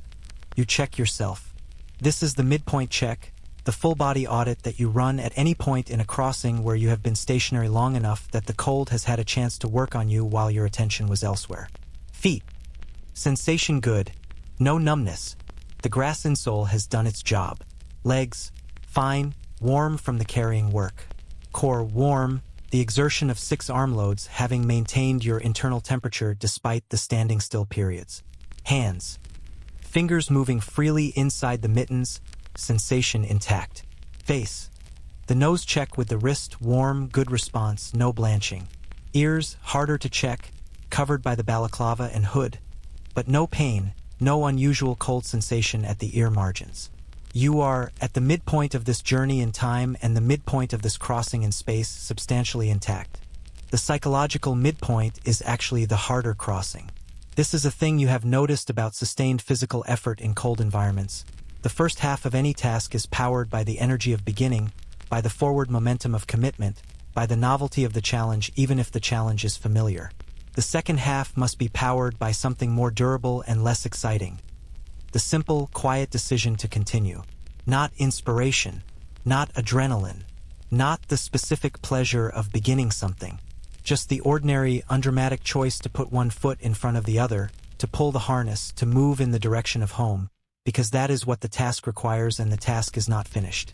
There is a word in the Saka language, and you have been told this by Inikinti, who used it once in passing and then declined to elaborate, which is his characteristic pedagogical style, leaving you to carry the fragment until you find the context for it, that roughly translates as the quality of endurance that is not heroic. Not the endurance of great effort or exceptional circumstance, but the everyday endurance of simply continuing when continuing is what is required, the ordinary persistence of people who live in places where persistence is not optional. It is considered, in the context Inikinti used it, a compliment. Not a spectacular compliment. A quiet one, offered without fanfare, the way the Yakut winter is endured, without fanfare, without drama, with the steady, undemonstrative continuation that is the only thing that actually works. You hitch yourself into the harness. You take a breath through your nose, and the air is so cold it crackles slightly at the back of your throat, and you exhale, and the small white cloud blooms in front of you and crystallizes and glitters and is gone. You lean forward. The sled moves. The ice is under your boots again, solid and cold and vast, and the near bank, your bank, the bank with the village and the cabin and the stove burning low, is 800 meters away across the white flat surface of the Lena, invisible from here, existing in faith rather than in sight. The polar twilight that passes for afternoon in this season is already, even at what is technically midday, beginning its retreat. The sky that was blue-gray is shifting toward a slightly deeper tone. The light that was modest becoming more modest still. The shadows, such as they are in a shadowless, diffuse light environment, lengthening into the blue that precedes the dark. You have perhaps 3 hours of this quasi-light remaining before the night comes fully back, and 3 hours is sufficient, comfortably sufficient, for the return crossing and the haul back to the cabin, but it is not abundant, and you are aware of this the way you are aware of all the margins in this environment. Not with alarm, but with attention. The sled follows you as you find your diagonal line across the river again, the return path roughly mirroring the outbound path, the same pressure ridge gap to navigate, the same main channel section to cross carefully, the same variable ice textures to read and respond to. The river has not changed in the hours since you crossed it this morning. The cold has not relented. The ice has not rearranged itself. The Lena, in the deepest winter of its annual cycle, is as close to a fixed and stable surface as it ever gets. And yet you probe every step because you are the kind of person who has been taught to probe every step. And because the kind of person who stops probing every step is the kind of person the river eventually makes a point about, and you have no interest in being that kind of point. You are a third of the way back across. The sled is heavy but moving. Your breath is steady and measured and crystallizing beautifully in the fading light. The village is out there, beyond the near bank, beyond the tree line, its wood smoke rising into the cold air and spreading thin and invisible against the darkening sky. The fire in your cabin is low and waiting. The wood on your sled is the answer to that waiting. You pull. You step. The river passes beneath you. Word count 3124. Awaiting, continue. Section 8. The far bank, your bank, the home bank, the bank with the path that leads back to the village and the stove and the reasonable temperature of a well-heated cabin, is close enough now that you can hear things from it. This is a small sensory milestone that marks the transition from the open river section of the crossing to the approach, and you have come to think of it as the crossing's way of acknowledging that you are nearly done without actually being done, which is the kind of partial reassurance that requires you to maintain complete attention rather than relax into it. What you hear is not dramatic. It is the faint creak of a tree in the cold, the forest on your side of the river shifting and settling in the way large forests do at these temperatures, the wood contracting, the branches adjusting their frost loads in the still air. It is the sound of your own world, recognizable and specific, arriving at you across the last 200 meters of ice like a message that has been traveling a short distance but carrying significant weight. The light is definitively fading now. The blue-gray of the polar quasi-day has deepened toward a blue that is almost purple at the horizon. The sky over the forest ahead of you holding the last of the usable light in its upper register while the surface of the river falls into the soft, flat gray of late winter afternoon. You can still see clearly. The snow on the ice is bright enough to navigate by, reflecting the residual skylight with the generosity of fresh snow, and your eyes have been adapted to this low-light environment for hours. But the transition is happening, and you feel it not just in your vision but in the temperature, which has dropped another notch with the fading light in the way that clear sky Yakutia afternoons always drop another notch, the temperature following the light downward as if they are connected by a simple mechanical linkage, as in some ways they are. The loaded sled pulls differently on the return journey, and not just because of the added weight. The ice surface on the return line, which follows roughly the same diagonal as the outbound crossing but is not identical, adjusted by your reading of the surface conditions that have developed since morning, has been changed in one small but noticeable way by your earlier passage. Your outbound tracks are still there, the compressed snow marks of your boot soles and the thin lines of the sled runners preserved in the cold with the fidelity that only very dry, very cold snow can manage. You are, in places, following your own footsteps back, which produces an odd sensation of doubled effort, as if the morning version of you is still out there somewhere on the ice, pulling the empty sled toward the far bank, and the evening version of you is pulling the loaded sled in the opposite direction, the two paths overlapping in the snow like a conversation between two people who narrowly missed each other. The pressure ridge gap, which you navigated twice already today, once outbound, once inbound in the early morning light, requires the same management on this third passage. Approach at the angle, guide the sled through, step carefully on the far side. The sled is heavier now, the load of large timber adding enough mass that the transition from one side of the ridge to the other requires a more active effort to control, the front of the sled threatening to drop too quickly once it tops the ridge and starts its descent. You plant your boots, brace your core, control the descent with the rope held tight against the back of the load, and the sled comes down the far side of the ridge with a sound like a satisfied exhale, the runners finding flat ice again and the load settling back into its balanced position with the resigned stability of heavy things that have been persuaded rather than forced. Your body is in a particular state now that is worth paying attention to, because it is a state that this kind of sustained cold weather work produces and that requires management if you are going to complete the final portion of the journey without incident. You are warm, still genuinely warm at the core, your internal temperature well maintained by the combination of physical work and insulating layers, but you are also tired in a way that is specifically cold weather tired, which is different from ordinary fatigue. The cold has been working on the margins of your energy budget all day.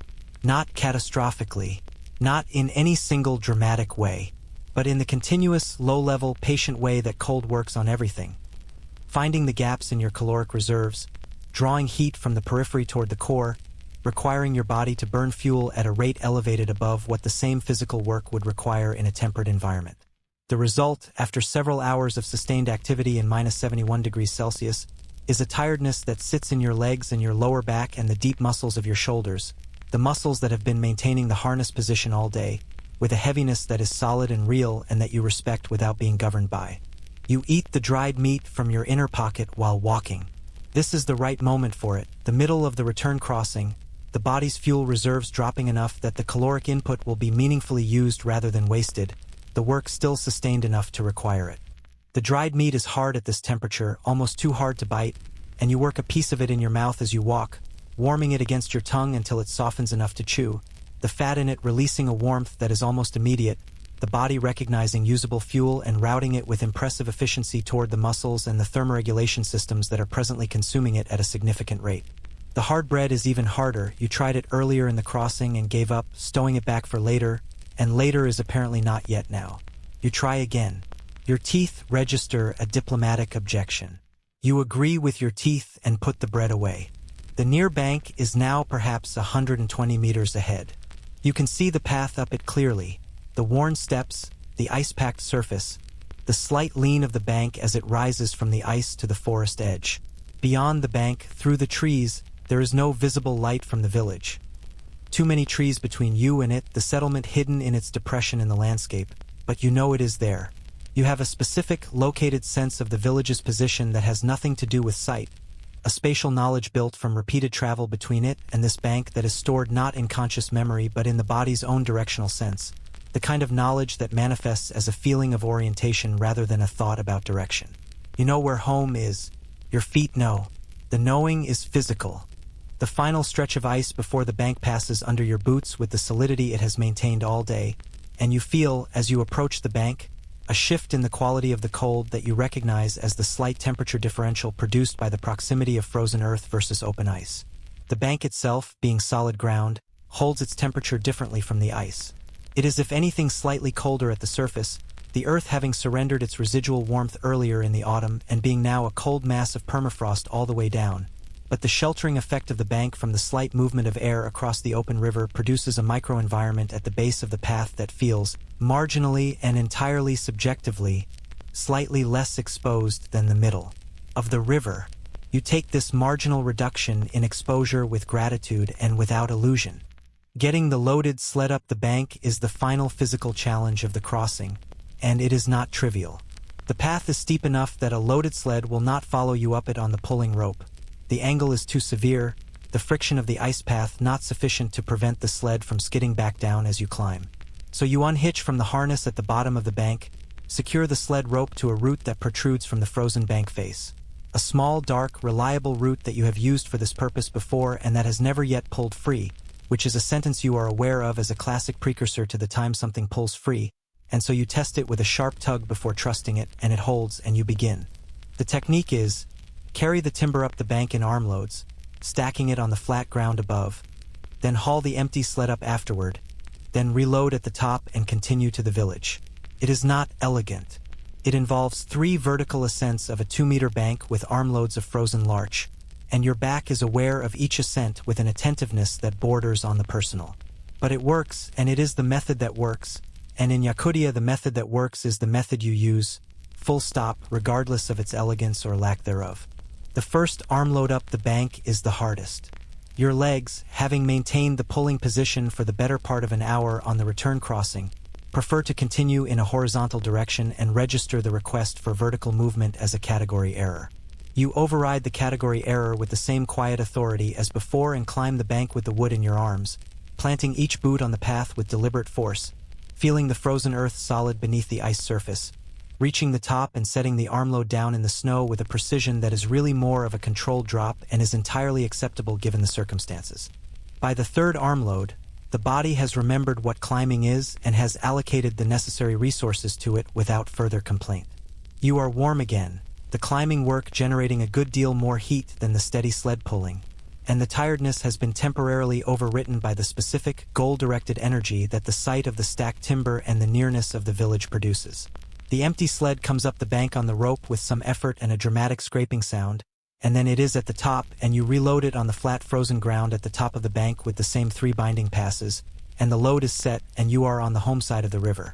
The path from the bank through the forest to the village is not long, perhaps 600 or 700 meters through the trees along a track that has been packed by enough footsteps and sled runners over enough winters that it constitutes a genuine path rather than a direction of travel. The trees here are familiar in the specific way that your immediate surroundings become familiar when you inhabit them through all their moods and lights and temperatures. You know this particular stand of larch, know the leaning tree at the first bend, know the low section where snowdrifts sometimes encroach and the surface becomes uncertain, know the slight rise before the last stretch that tells you the village is 2 minutes ahead. The pulling is easier on the packed path than on the open river. The sled runners find a surface that has been compressed by previous use into a track that guides them with a reliable consistency, and the timber load, fully bound and balanced, follows you through the trees with the patient obedience of something that has already done the hard part and is willing to coast the rest of the way. Your legs are finding the final reserves. Your breath is coming in the steady, measured rhythm that has been your breath's preferred mode all day. The forest is quiet around you, the trees close and sheltering after the open expanse of the river, and the cold is still absolute. It has not warmed, will not warm for months, will not acknowledge your effort or your success with anything as accommodating as a change in temperature. But it is the cold of a familiar landscape rather than the cold of an exposed one, and this difference, which is entirely in your perception of it, is real enough to matter. Then, between the trees, you see it. A faint amber warmth that is not the sky and not the snow and not the pale bark of larch in winter. A light, 2 lights, the village producing its small, stubborn, entirely magnificent evidence of itself in the dark of the Yakut winter afternoon.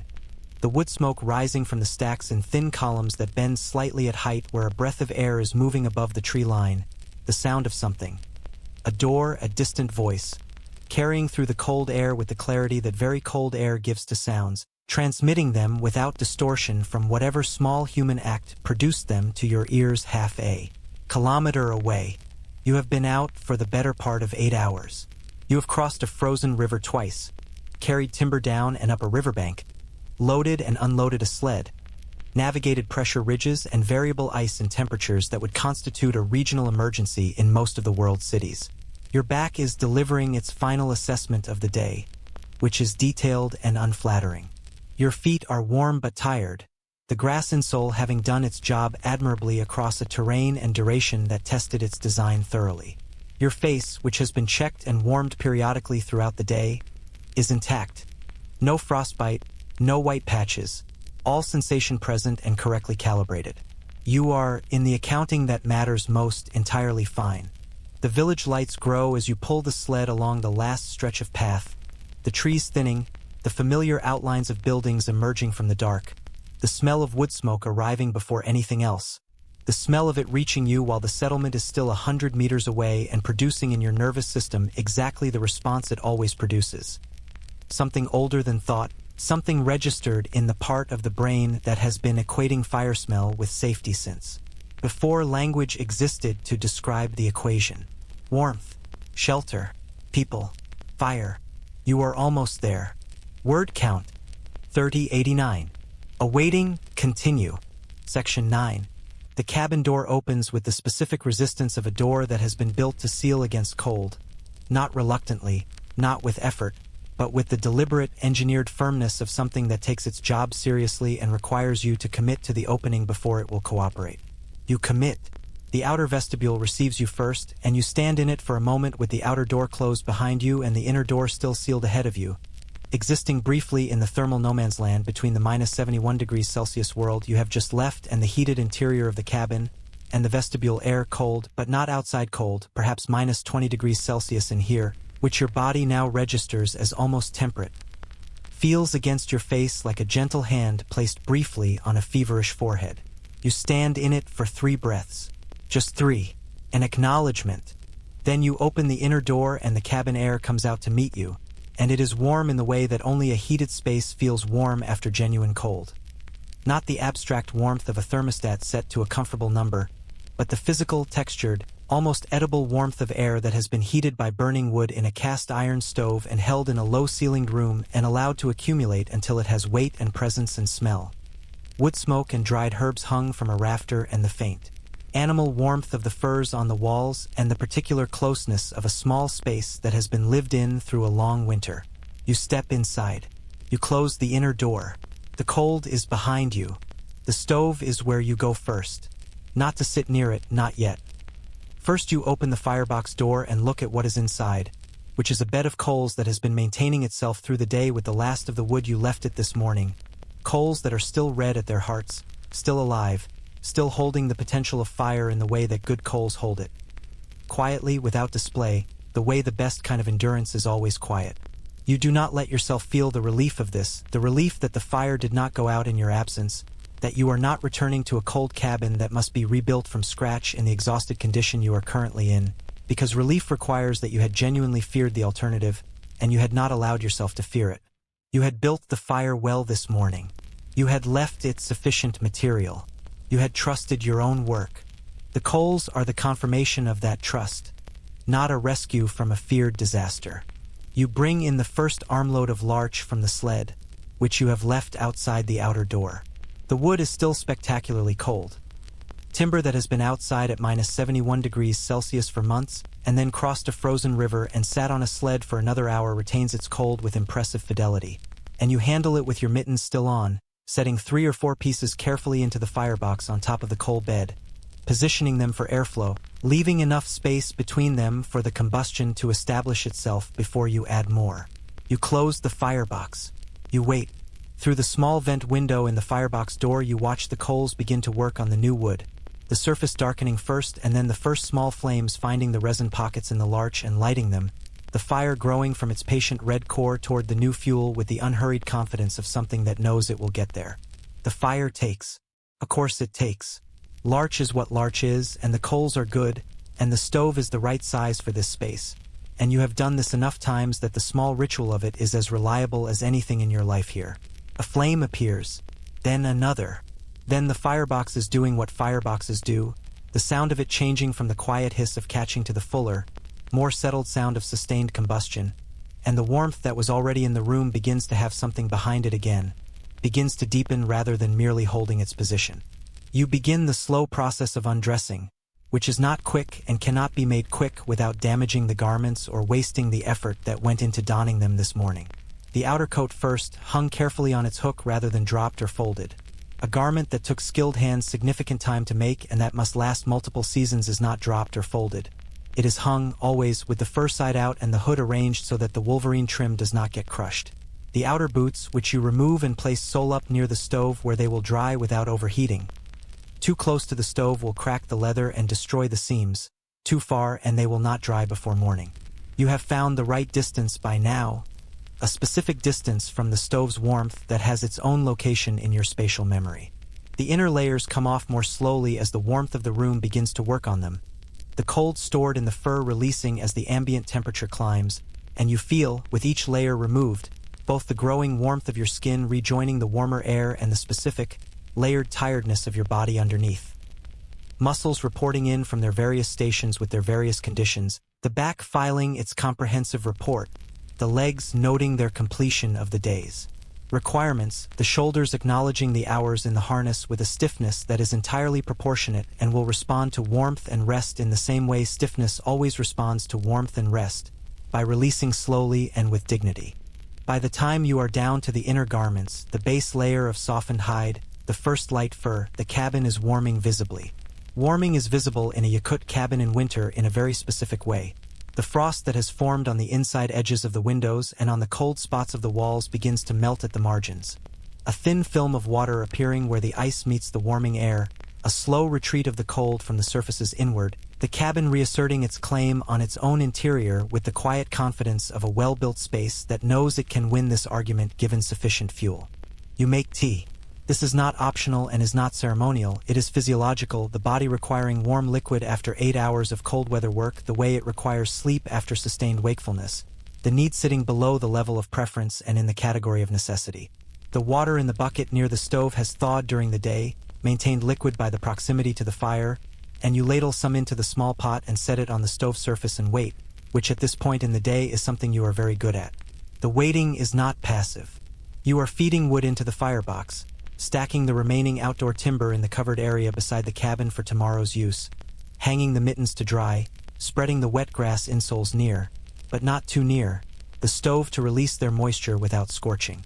The hands find these tasks without direction from the mind having temporarily stepped back to allow the body's accumulated experience of this domestic sequence to run without supervision. The tea, when it comes, is dark and strong and made in the way you have adopted since arriving here, with butter stirred in, with the tea itself steeped longer than you would have steeped it 6 months ago, before you understood what your body would want at the end of a day like this.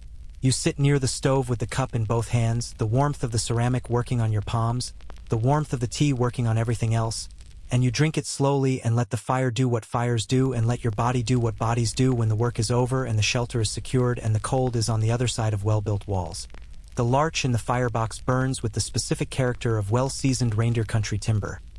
A steady, even heat that does not spike and crash but maintains itself through the long burn, the resin pockets in the wood producing occasional bright moments.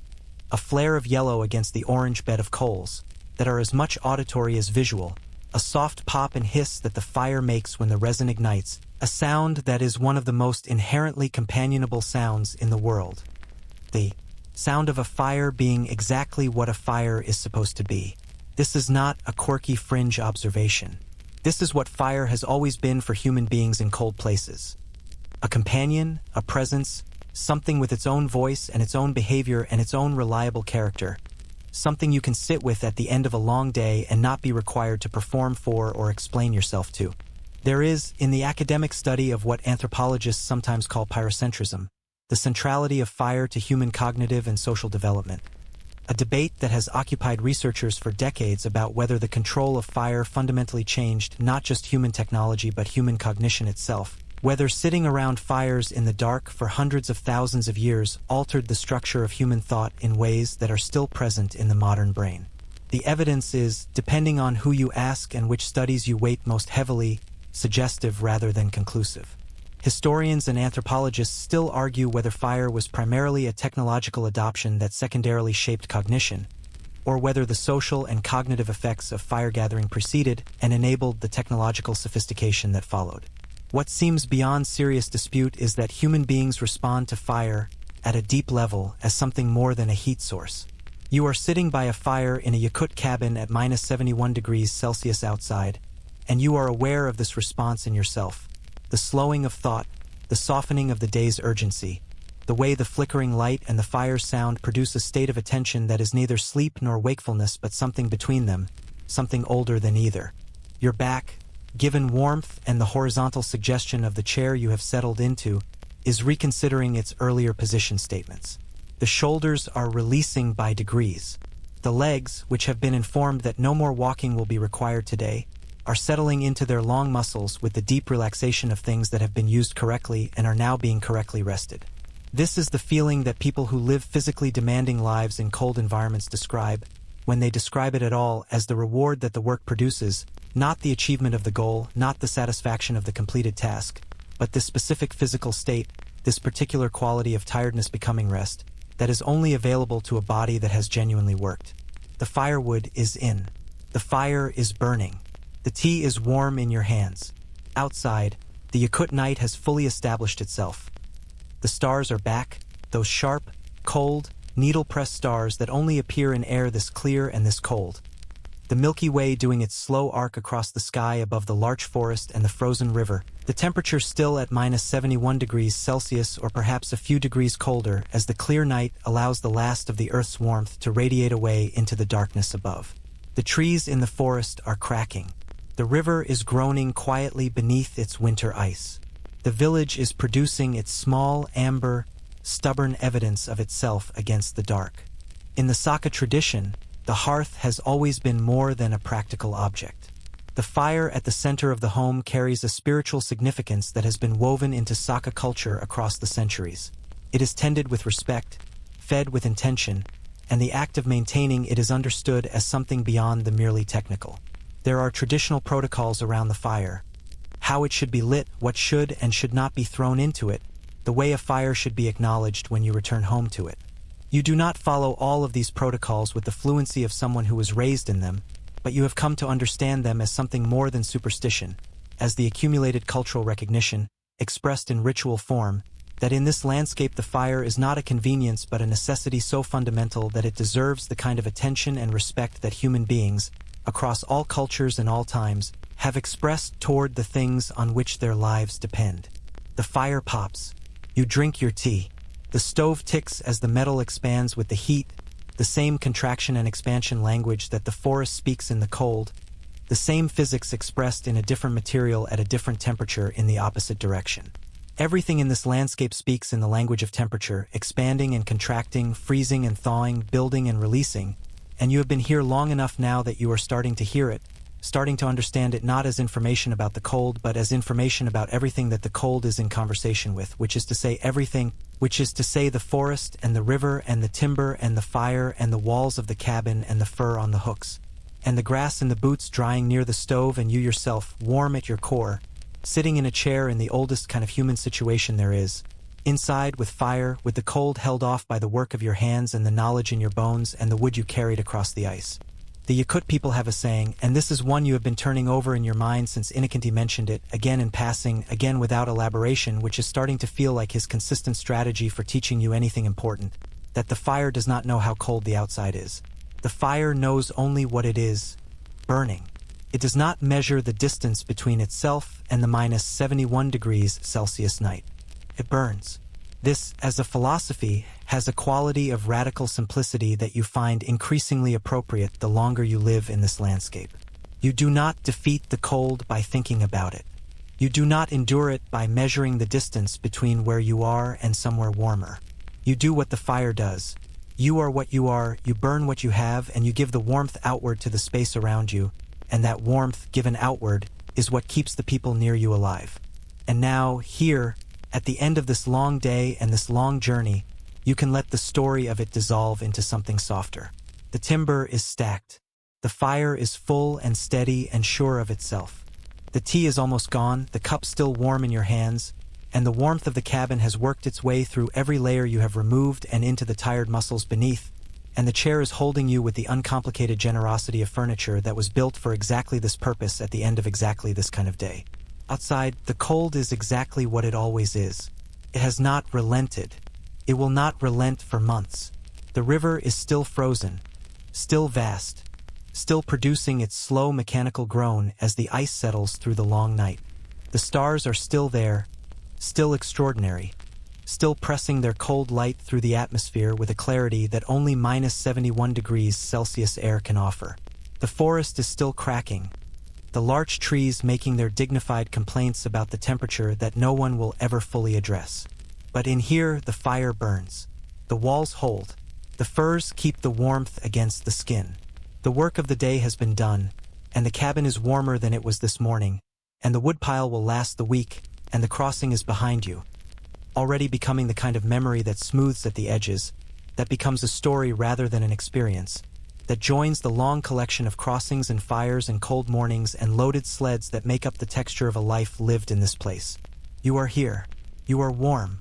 You crossed the frozen river in the coldest place on earth, and you brought the wood home, and the fire is burning, and the night is outside where nights belong. Let the fire be your company for a while. Let the stove tick and murmur. Let the stars will slowly above the larch forest and the frozen lena. Let your eyes grow heavy with the warmth and the day's long effort, and let the sounds of the cabin, the fire, the settling wood, the faint distant crack of a frost-split tree somewhere in the dark forest, become the sounds of wherever you are tonight, the background of your own particular warmth, your own particular shelter. The cold will wait until morning. Tonight you have done enough. Tonight the fire is lit and you are inside it, and that is everything. Rest now. Let the warmth hold you. Let the story of the frozen river and the loaded sled and the timber carried through the larch forest drift slowly away from you, like breath crystals rising in cold air, catching the light for just a moment before they dissolve into the wide and patient dark. You are safe. You are warm. You are exactly where you need to be. Sleep. Word count 3098. End of script. Sweet dreams.